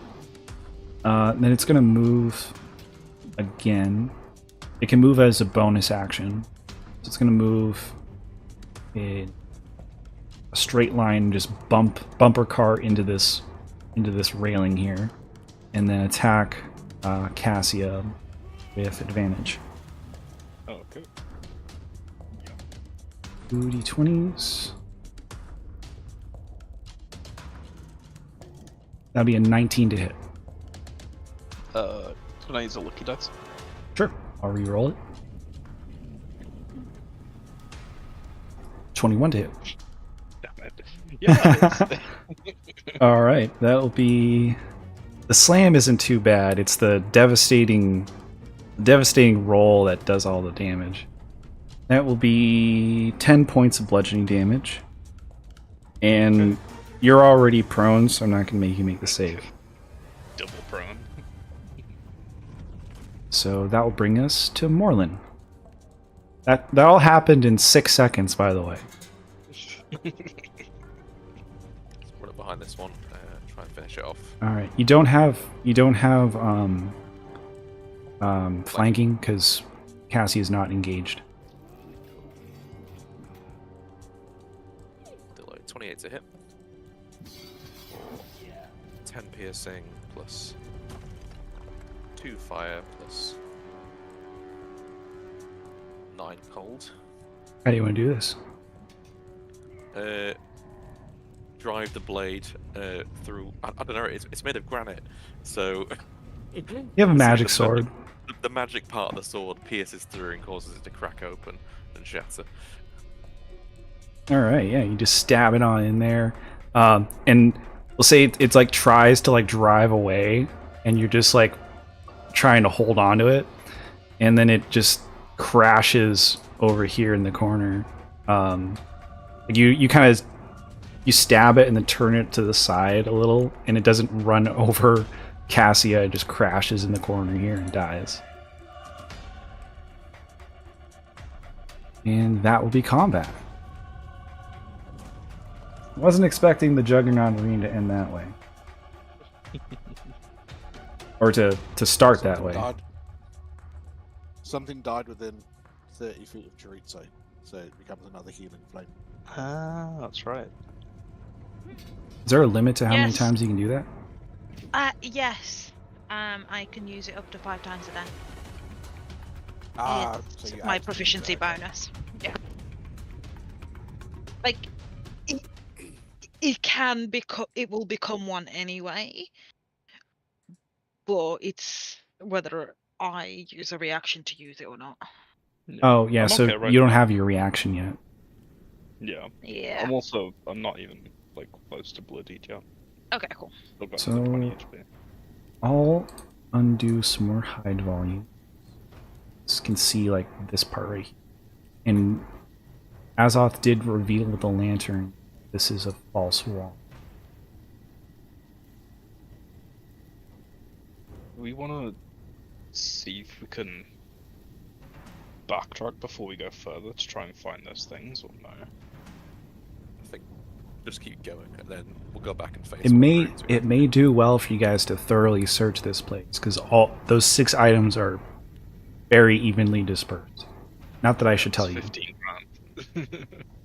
Personally, I'd like to keep going until we find the rod piece, and then go back and find the other things if there's any missing. Because I'd rather go into this as healthy as possible. Absolutely. Okay. That's definitely an option. So you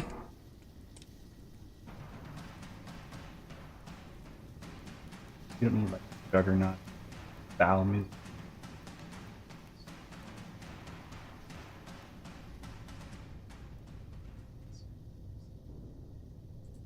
Okay. Now I gotta go back. Where we look.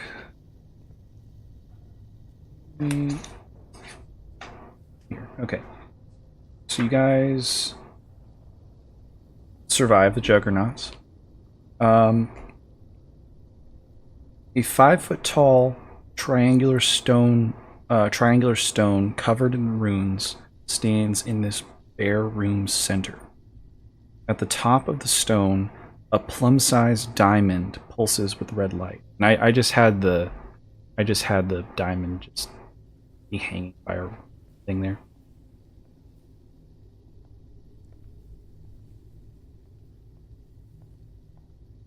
Yes, I will retrieve this artifact. Give me an Arcana check. Okay. 24.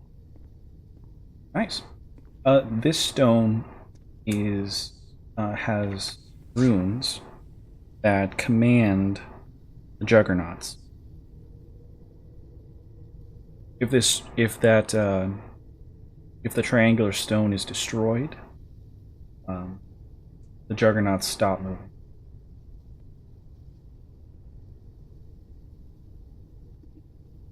That'd have been great a minute ago. Having defeated the Juggernauts, though, the gem at the top of the resting at the top of the triangular stone is loose. It stops glowing. It was glowing, but it's not glowing anymore because you killed them. Through here. I guess I take the gem. Okay, it is a very large and well-cut diamond worth 5,000 gold. Okay, put that in my bag of holding. Hell yeah. I told you, guy. Yeah, thanks. The ancients' treasure is ours. Roddy.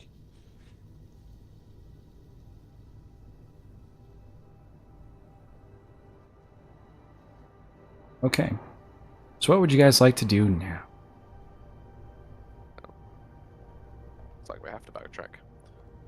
But do we Yeah. backtrack left or backtrack forward? That's the Forward. question. You want to go forwards? I think so. As we backtrack, I'm gonna regenerate my ward.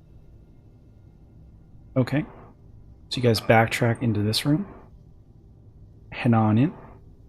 I'm also gonna give everyone my psychic whispers. Yeah, lasts for 4 hours. So we can all now communicate telepathically.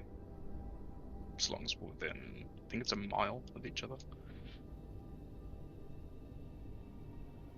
Okay, so I pre-measured how much you guys... I went through your guys' character sheets earlier and measured how much you all weigh. Or at least generalized it. The moment you guys all walk in here, and I guess Kieran was setting up his ward in this moment before he started heading in. So the 4 of you... here you go. I'm scuttling more than Hey, walking, I really. didn't go that far. Alright. So- hey, I was in the doorway. Everybody in this room, the 3 of you, I need you to give me a... I need you to roll initiative. Just a loose initiative. Oh, hell yeah. 29. Okay, so everyone above count 20 sees this happen. The ceiling above you guys begins to very rapidly piston down on you all, Christ. attempting to crush everything in this room. The 2 of you that got above 20 can react to this. I would like to run. I would like to dive. Actually, you know what? Back If towards Cassie. that's not fast enough, I'll bonus action Misty Step. Okay. So How long is this? How long is this after the battle? Am I still in a rage? Well, you went around without hitting something, so it would be gone. Oh, darn it. I enter a rage. I mean, yeah, you can do it as a bonus action. Alternatively, you could be a badass and try to stop the... So it says here, a character can attempt to stop the collapsing thing, and they'll be the only one that takes the damage if they make a strength saving throw. So you can attempt to protect Seraphina. I will enter a rage and gain advantage on the center strafing check, and if I fail, I will take half the damage. Nice. So that will be... Let me just... which number?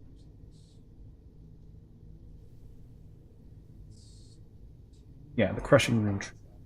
A click sounds from above. The room ceiling and begins descending rapidly. So I need Azoth to give me a strength saving throw. And if you make this, you'll be the only one that takes... Nat 20. Nat 20. 29. Alright, so you just... King of the mountain, hold your hands up, and your spider pen just... And you catch the wall, this entire, like, massive ceiling that is being pushed down by mechanical force on you, and you catch it, and you hold it steady. No issue. It will hurt, but you managed to save Seraphina. Seraphina won't have to make a check for this. Thank you, King of the Mountain. Hail, King of the Mountain. So where's the damage here? That's gonna be ND10 halved because of your... So you'll take 30 points of damage. And now every 6 seconds, it will go down again. So after a moment, it retracts back up, and you hear more clicking. Should we go a different way? So do you run back out, or do you keep going through? Maybe if we went one at a time, because it was pressure plate, right? I wanna get out, but I wanna get out like this way. Yeah, so you guys can take a dash action to go between, like, crushings. No problem. Oh, is there an effect? There is. It's loading.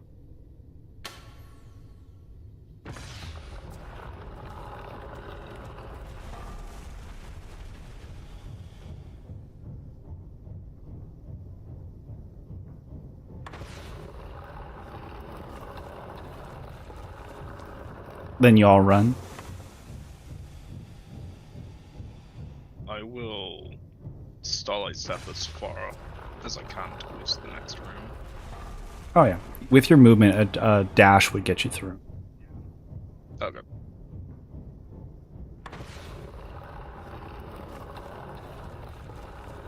Kieran, you have 4 seconds, otherwise I'm running. Oh, Kieran's gonna take his time after casting Resilience Sphere. All right, so you cast Resilience Sphere, and this thing just keeps crushing him over and over and over and over, and you just walk through, and you look up, and there's a bunch of little circular, like, dents in the ceiling. Did somebody pick up Lil Strade? Nope, he's still lying right there. I'll go back and get him. Thank you, Kieran. He rolls back on over, pops a little hamster door, grabs a little Strati. I'll just put him back in you guys' inventory. And you roll back through. There's like a line of dents in the ceiling above you guys. Alright. So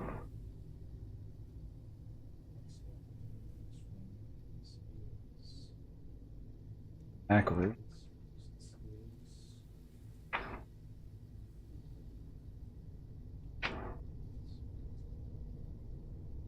Here it is. You arrive at an expansive glade of trees. Bobbing lights flit between the branches. In the center of the glade stands a towering banyan tree wrapped in sickly-looking vines. A path winds through the glade but disappears when trying to focus closely on it. Now, this room is supposed to be an illusion that expands out to be like a whole extra zone, but because you guys have the lantern revealing on, I'm not going to send you over to the other. And you reveal with the lantern that all this greenery sans the big tree in the middle. I can, now that it's clear, I can size it properly. Big tree in the middle is the only thing that's real.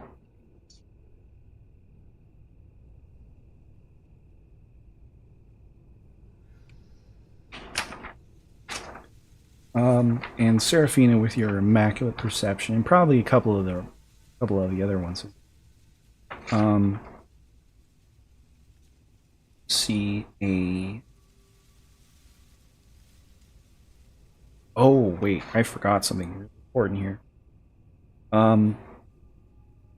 There are also bobbing spirit lights flitting about through this chamber.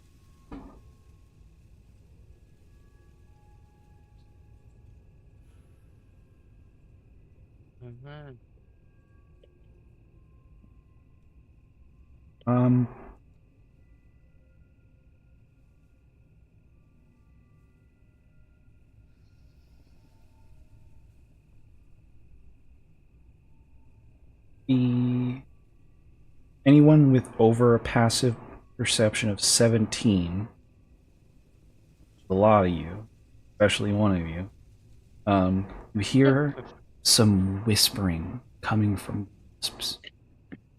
The little motes of light. You overhear the following remarks. The next challenge is crushing. Move fast. The master of this tomb longs to be free. Wouldn't you? If you were he? Steal not from the library, for it holds trouble. Illusions are we, born from a mix of wanderlust and corrupt magic. Many more can you find in this forgotten place. And lastly, the jade serpents crave offering. So, without my cutesy sprite voice, the next challenge is crushing move fast. I think you already figured that out. The master of this tomb longs to be free. Wouldn't you if you were he? Steal not from the library, for it holds trouble. Illusions are we, born from a mix of wanderlust and corrupted magic. Many more can you find in this forgotten place. The jade serpents crave offering.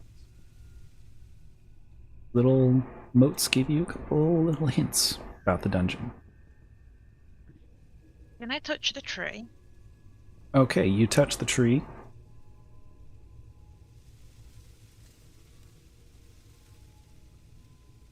Someone dropped something really heavy upstairs, and I thought it was because Seraphina touched the tree. Congrats, another crushing trap. The tree does nothing. It looks like it's you touch it and it's a real tree. It's covered in vines that appear to be strangling it. Vines that are strangling the tree. Perhaps cursed vine.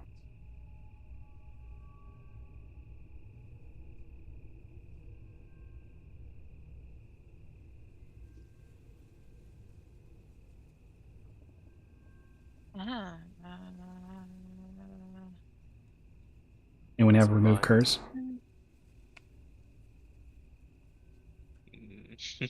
Not on this character. Protect from good and evil. Yeah, I have that too.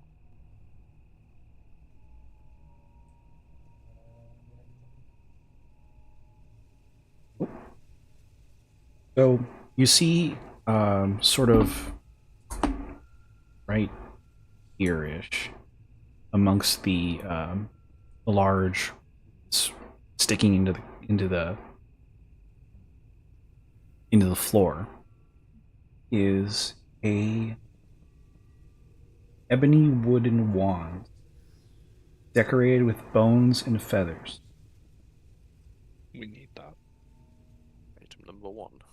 Yeah. Can I try Dispel Magic on the cursed vines? It is not powered.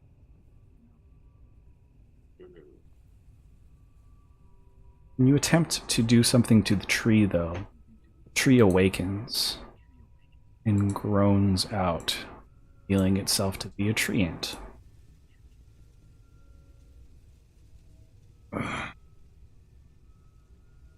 Go away.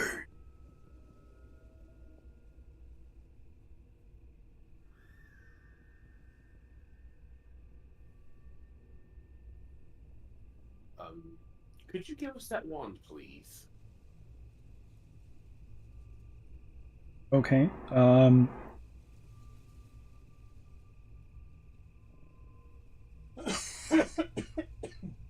Sorry. He's there. Yes, you can give me a charisma or a persuasion check. to ask this tree nicely to give up his wand. With guidance.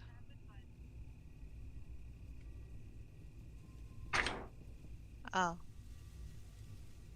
That's gonna be a total of 10.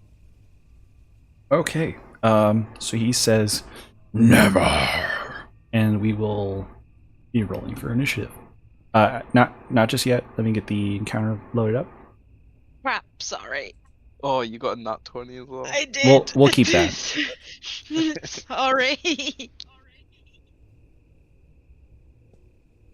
All right. Treant.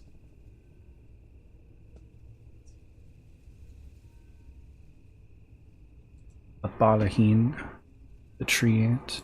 Not that you asked his name or anything. God, no. All right, go ahead and roll for initiative. Except for Seraphina, I'll give you that 23. Ankle. Another 10. Oh my god, this is the third time that I've nearly rolled like higher than a 15 on initiative and it's pivoted to a 6. Okay, so Moreland, Seraphina, Athoth, Cassia, Kieran.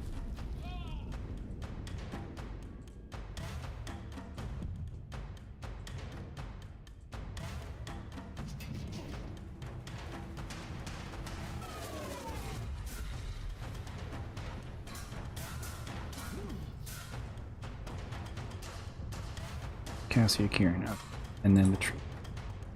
Balahin. All right, Moreland, you're up. Okay. Let's ground behind it and start stabbing. First attack. 28 to hit, or 15 piercing plus 4 fire plus 8 cold. And next attack. 25 to hit for Hits. 12 piercing plus 3 fire plus 8 cold. And Third attack, fighters. 18 That'll hit. for 14 piercing plus 1 fire plus 4 cold, and I'll throw a sonic strike on this for 11 force. Force. And that's me. Man, I really want to give you haste. Abalahin is bloodied.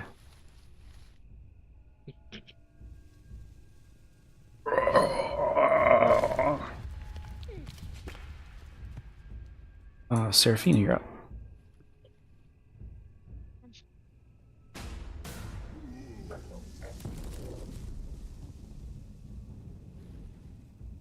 I really don't want to hurt him. You can The attempt. turret- You can attempt to persuade it, but it'll be much more difficult now that combat's. I will take an action. You know what? Yeah. I'm gonna hold Chorizo. So like hold him up like a cat. Facing the treant. Chorizo's gonna do the cat, the Puss in Boots thing with his eyes. All right, I'll give you advantage for that. And I'm gonna ask the treant to please give us, like, let us give us the wand. I'll give him something in replacement, because I really do not want to hurt him. You do know that reciprocity can help. So go ahead and roll persuasion with advantage. 26. 26. You nail it. Nice. The tree ant will back up against the wall and like put his arms out defensively. My name is Barley. I was rooted here by Severak, forced to guard his tomb. I hate this. Take your damn treasure. Just, he just, like, grows out a little vine and just tosses the wand on the ground. Q, if you hate it here, would you like to go outside? I'm bound. This place is as long as the magics of Sarah reign on. So if we'd get rid of the magic, you could leave. Yeah. We'll check back with you later, okay? Sounds Just good. Bear with us for a moment. Stick a pin in that. Back to.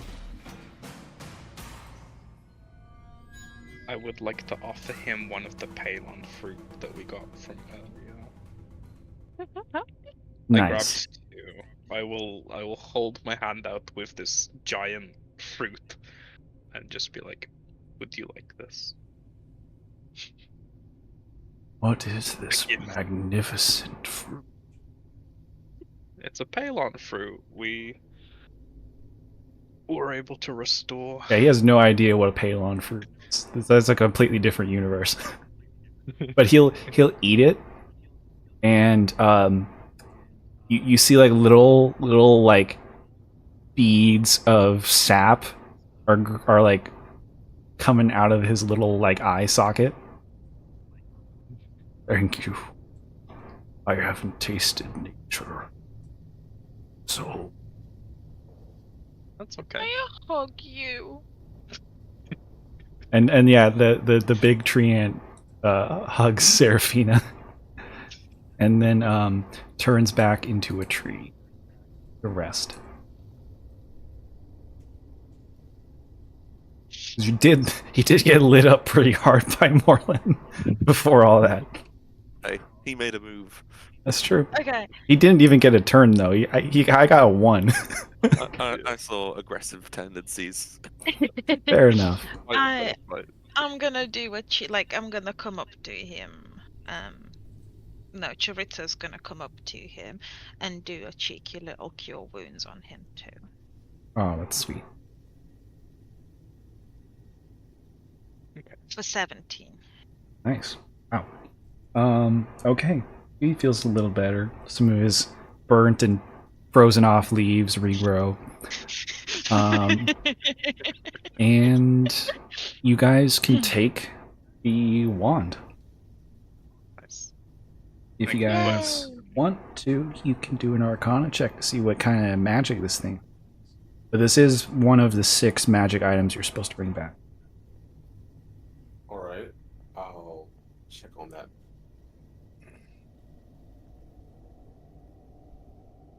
$28. Ooh, nice. Yeah, you know exactly what this is. This is a +3 Wand of the War Mage. They might not get that back. They might not get back a couple of them. I know. I think I know how you guys operate pretty well. But we'll get back to that when we get there. So, moving forward, the bluish glow of the portal room is just around the corner. And you guys are back to where you got shunted. Would it be easier if we give Azoth all of the things to put in his bag of holding, so we know where they all are? Yeah, if you want. I can throw it in there. Still plenty of room. This is what Wand of the War Mage. +3 Wand of the War Mage. It's a really good item. Right. We've been through. So Rather the than go south through portal. a different portal, should we try the corridors before the portals? Because who knows what they'll lead. Yeah, that's probably the best plan of action. If you knew a Sararak like me,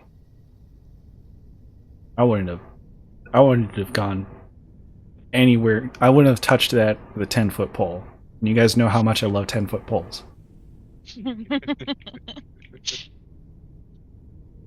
this way. Yes, we Yep. go through. Continuing on. All right. In this room, you spy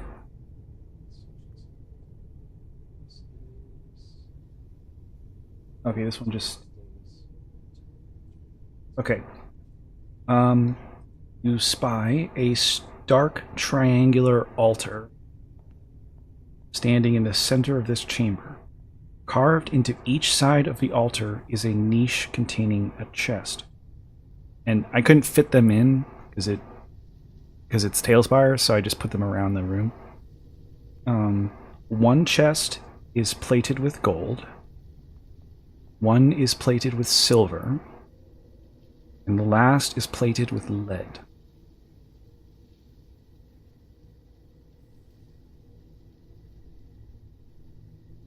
What would you guys like to do? So, gold, silver, lead. My gut is lead. I feel like it's goading us to the gold.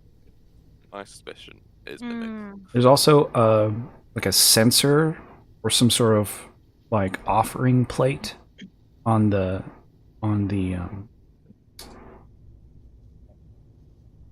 dais here. The altar. Can I put a gold coin and a silver coin into the sensor? Okay, you put one gold and one silver in the sensor. Nothing happens. What if Morning puts a bullet to satisfy the lead? It's true.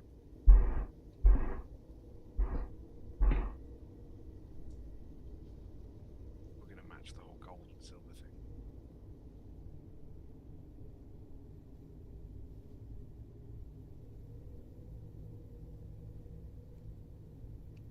So what would you guys like to do?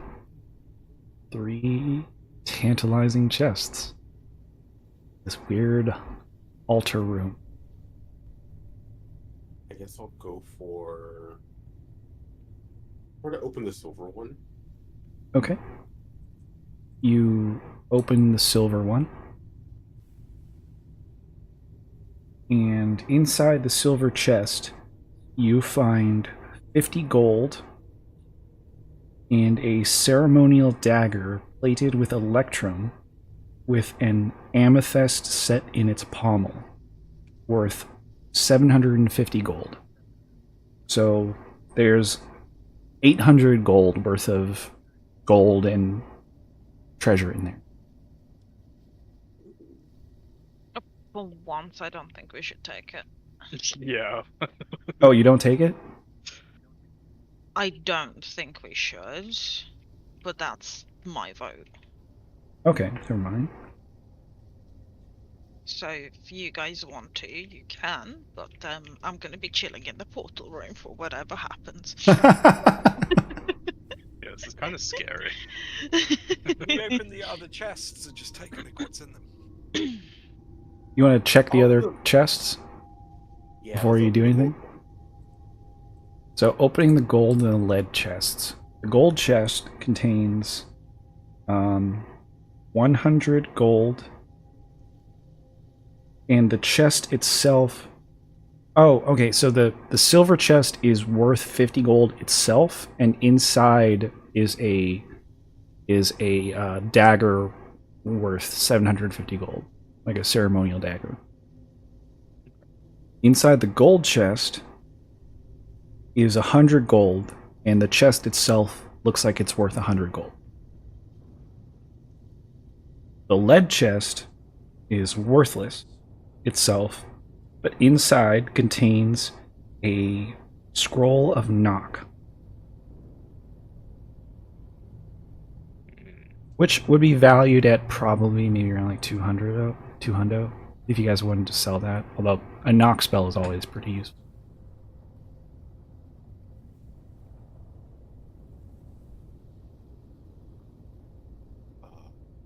And what with the sensor?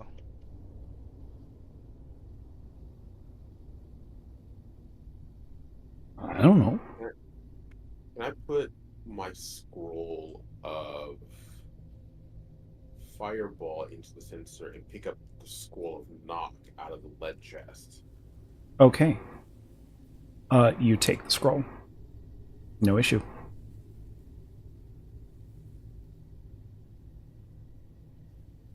Okay.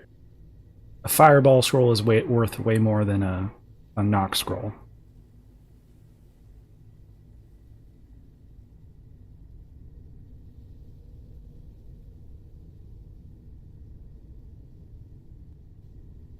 Does that mean we need to leave something in them of equal value? Did get a little hint about reciprocity being key. Mm-hmm.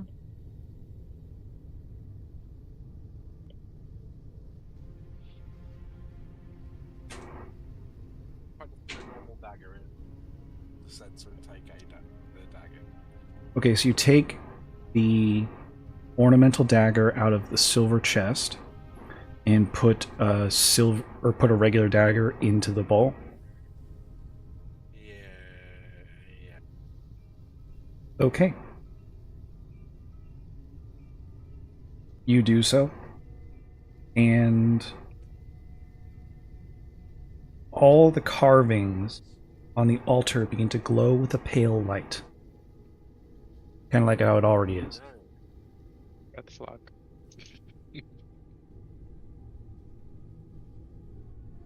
What do you want to do?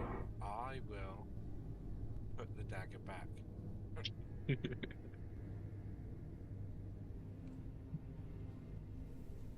Yeah, I'll put the dagger back. Put the dagger back. Back in the chest. Oh, you put the dagger back. Okay. Yeah. What if we put the dagger in the sensor?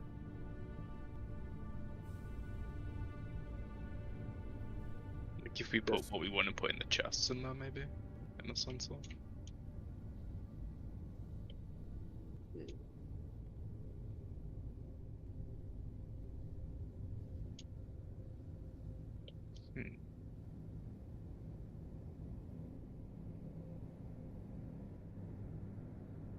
I'm gonna put 100 gold into the sensor and pick up the gold chest itself.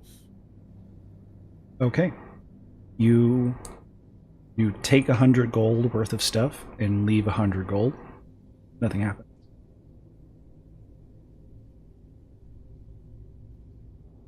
So I have the entire chest, right?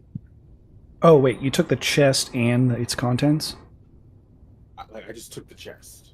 Okay, so you just dump 100 gold. Oh, and you leave the 100 gold there? Yes. Okay.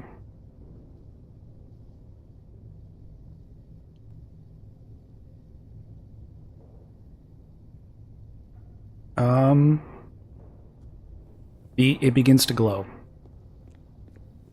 That pale light again.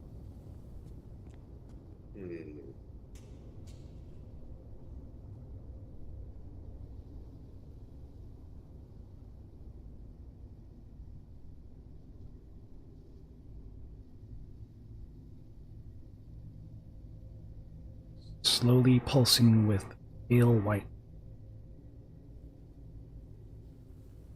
I'll put the chest back, but take my gold back too. Okay. And the glow dissipates.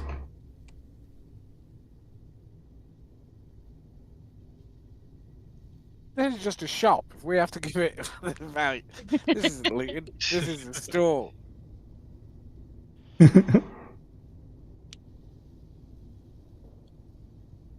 Anything else you guys want to do here? Unless that dagger is one of the treasures we've got to take back. No. It is not. I'll let you guys know if it's one of the described treasures, because they're marked. Stupid room. Stupid room. Keep it stupid chest. A stupid epoxy dagger. You don't mess with anything and just move on? Yeah. Yeah. All right, sounds good. Just so you guys know, this is purely above table. Every time you guys took something, I set a 1-minute timer. And Kieran stopped stopped it at like 15 seconds. Well, that is scary. As for what happens, that's something I'll never tell you. No, I want to take something and know what happens now. I mean, you still can. I'm not going to stop you. You know the rule. And so do I. No, I can't. I cannot be tempted. That's I smart. will not be tempted. About to make No. have her make a about to have them make a wisdom save Oh, wisdom save. That's easy. against temptation. Nah, you're fine. Oh, I want to do it. They're No, losing no. IRL right now. I am. I rolled in that one IRL. All right, if you want to be tempted, I'm not going to stop you. No, I can't. I need to be good. No, don't. Forget about it. All You right. know what? I'm just gonna roll. Do you mind if I roll a d20 and if it's above 10, I don't get tempted, and if it's below 10, I get tempted? Sure. That's how you want to roll it. That's how I want to do it. Oh my god! Okay, so do you want to go for... Are you tempted by the gold chest? The silver chest? Or... Well, I guess the lead chest is out of play because Kieran swapped a scroll for a more pricey scroll for that scroll. So it's just between the gold and the silver. The dagger, was that in the silver one? I want the dagger. Yeah, that was probably the most valuable part.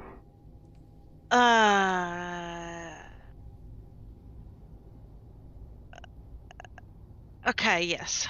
Okay, so you take the dagger, and the the altar begins to glow with that pale light.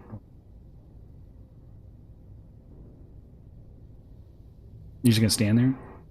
Yeah. I'm gonna look at the light. Okay, so I'm just gonna not wait for the timer to go off. A minute passes, and I changed this because I didn't want to do another combat with a bunch of weak enemies. The room fills with poisonous gas. I need you to give me a con saving throw.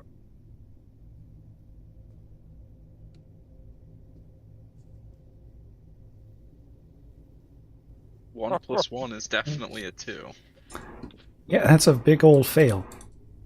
So, curiosity kills the cat, or 20 points of damage.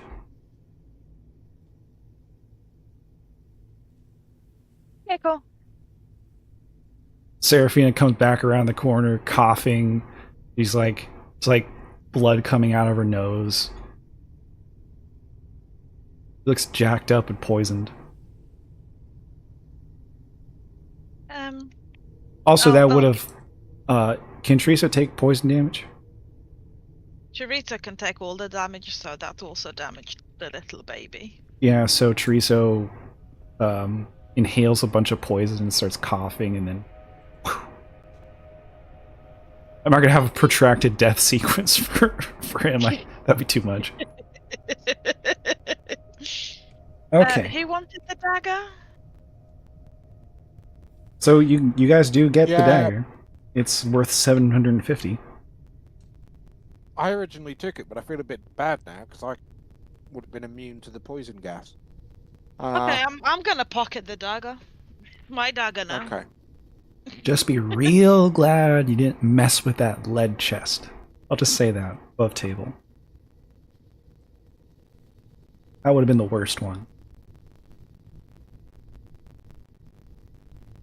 Okay, so moving on, you see a marble gazebo with a fountain at its center.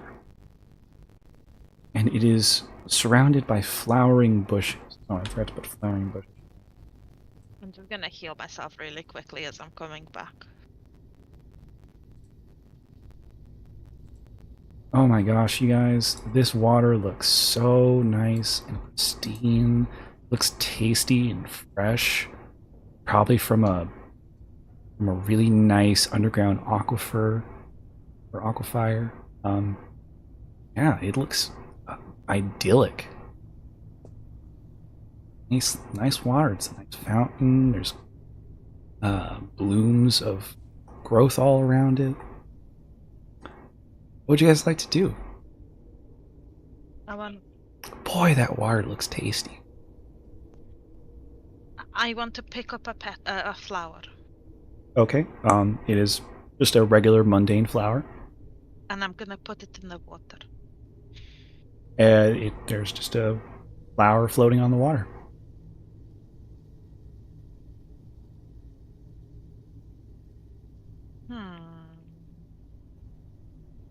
Oh no, where did I go? Where did you go? I looked away for like Where 1 did I second. go? Thank you. I am going to ritual cast water breathing on everyone. Oh, that's dope. You guys take 10 minutes to cast that. Yeah, I can spare 10 minutes, right? You all can breathe I can underwater breathe in for any environment. da. Yeah, so you can you all have water breathing for what is it, like an hour or 8 hours, something like that? It says. I can go back to it. Everyone gets it for 24 hours. Ooh. That's a long time. All right, so everyone can breathe underwater. Serafina does not want to immediately dunk her head under the water. I mean, doesn't she? The water looks really good, guys. Okay, I'm gonna dunk my head into the water. I'm not gonna drink it, I just wanna dunk my head. Okay, yeah, you dunk your head And in breathe. the water. You can breathe under it, no issue. It's just like breathing air, just a little thicker. Nice. Nothing happens. It's just you look inside, and you just see the bottom of the fountain being fed in from underground water sources, and it doesn't do anything to you.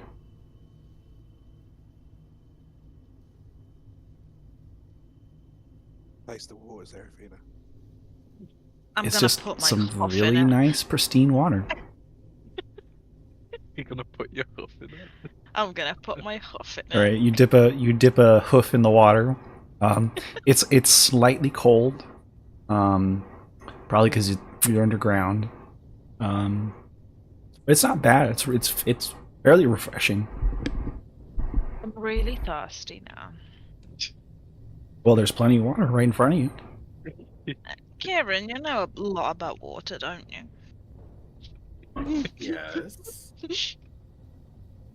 It's kind of cold. It just looks like tasty, clean water. Touch Drinking my some hoof, right now. it's cold.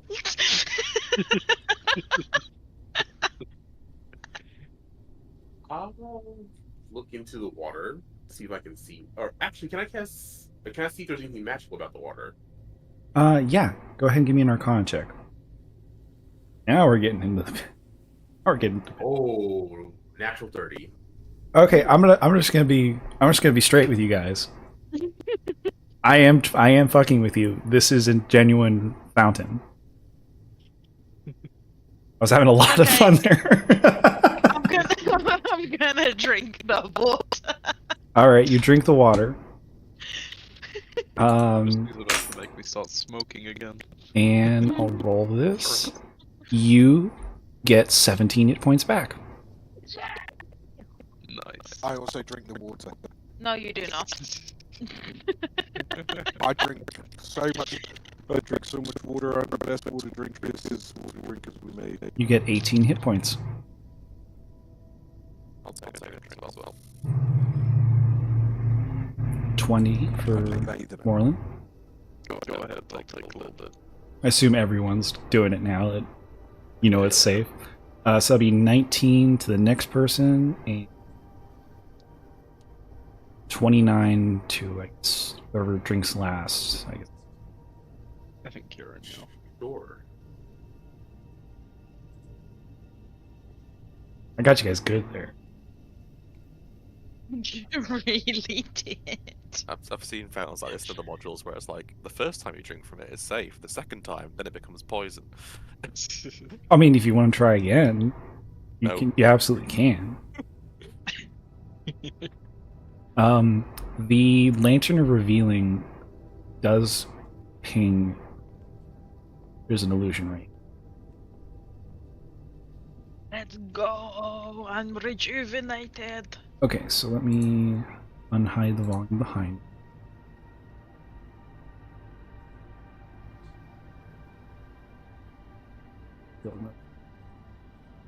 This guy. You guys walk on it.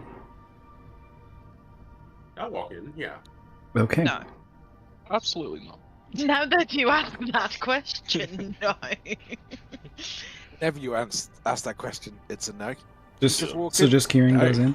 That, All right, that Kieran. was stupid. Kieran disappears when you go in. That's why we don't go in. Yep. Is Kieran more than a mile away? Oh yeah, Kieran is physically right here, but he's off in some illusion. So I gotta actually change atmosphere. One room. Just because we can psychically talk to him as long as he's no further than a geographical. Hold this down. Just for this one bit. So you go in the room, and you are transported to a large grassy field with a starry night above. Sorry, I'm gonna make sure. Yes.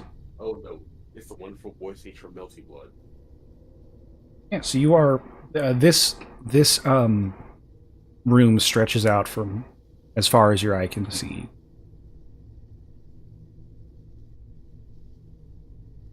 There is a night sky above you with it looks like stars.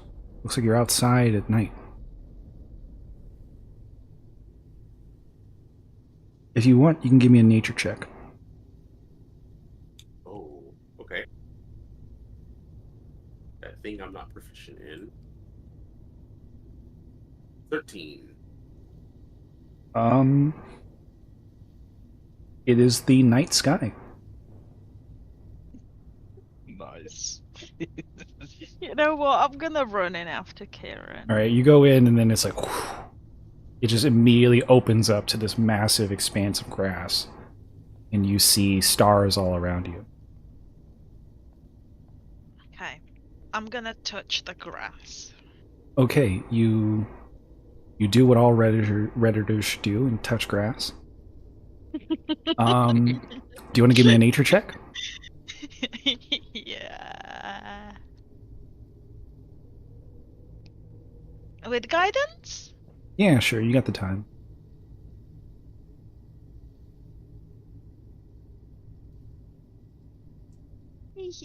Touching grass. You need a 14. Oh, yay. The sky is all wrong. It is wholly inaccurate, as if created by someone who has never seen the sky before. All the constellations are wrong. Like there aren't even constellations, just a hodgepodge of stars out there. Which is technically what it is anyways, Kieran didn't know this. because that's where constellations come from. They're just arbitrary. But it's all different. It's not what the sky of O-Earth should be, even though you don't technically know what that is, because you haven't experienced O-Earth's night. But you got plenty on the roll. This is fake.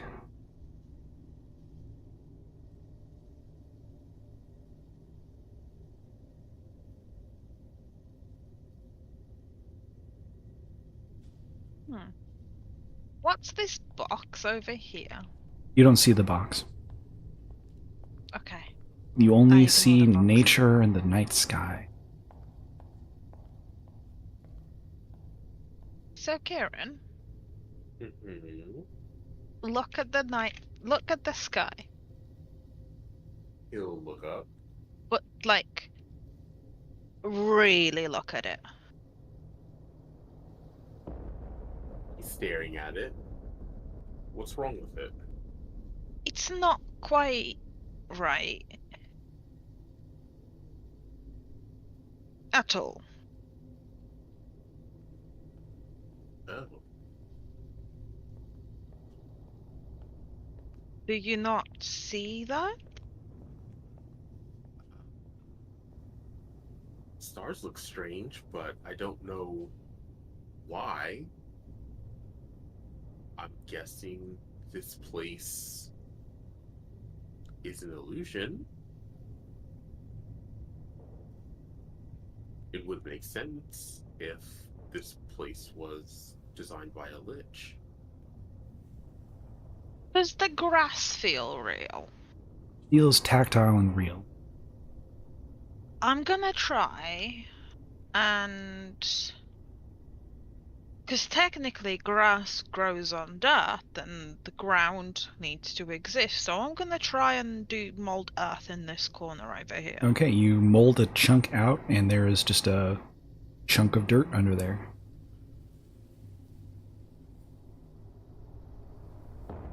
I'm gonna go deeper.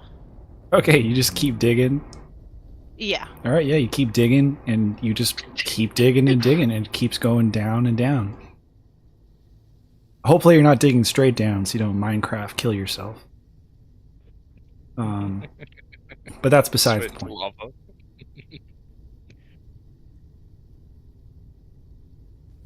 What are the rest of you guys doing?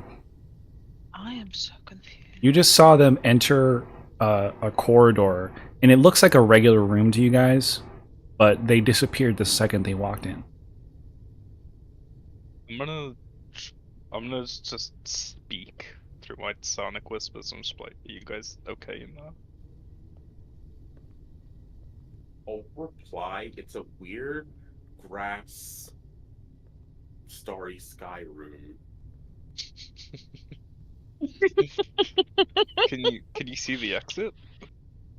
You cannot. Can I see the exit? As soon as you went in, it just looks like a massive sprawling field to you. And we can't see them if we look through the doorway, can we? No. Okay.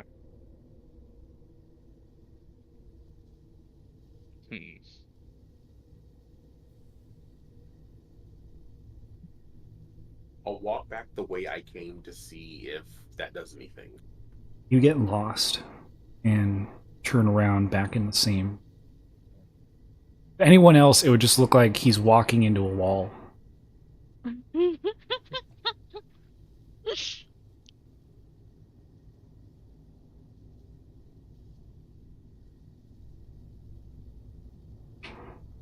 see.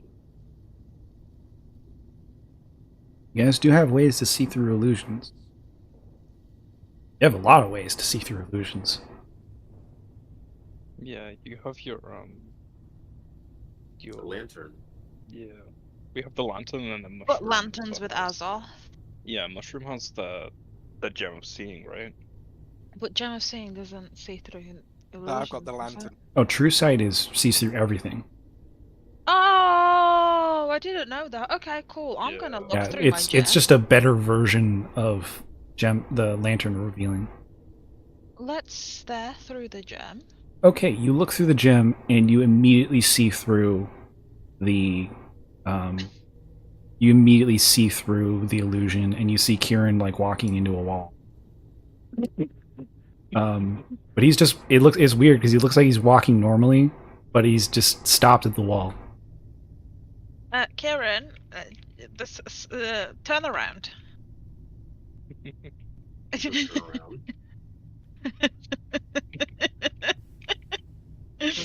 You turn around, and you're in the exact same spot you were in the middle of this glade.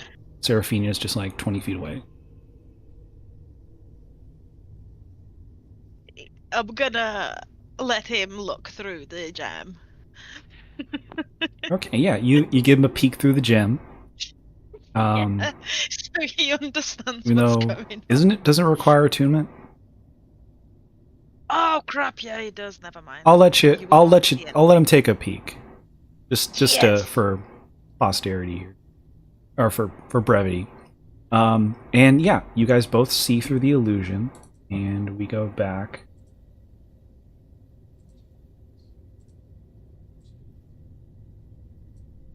Regular lighting.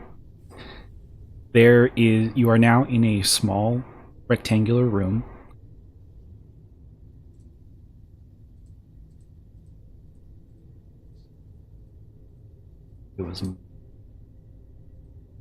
And there's a little box on the floor. I wonder how deep I. The rest of you guys can see in now, and it's just a regular room. Fortunately, guys, I've got to bounce just because I had made plans for after I came today, which I don't normally do. I have to bounce to. Oh crap! It's 4. It's 4:15. Oh yeah. I was gonna say. I'm so used to my campaign starting at 4. Yeah, we're like 10 minutes over. So we'll continue on with the box. We'll see what's in this box next session. Got about halfway, almost halfway through the dungeon. Nice. Nice. All right, so we'll do the sign off here.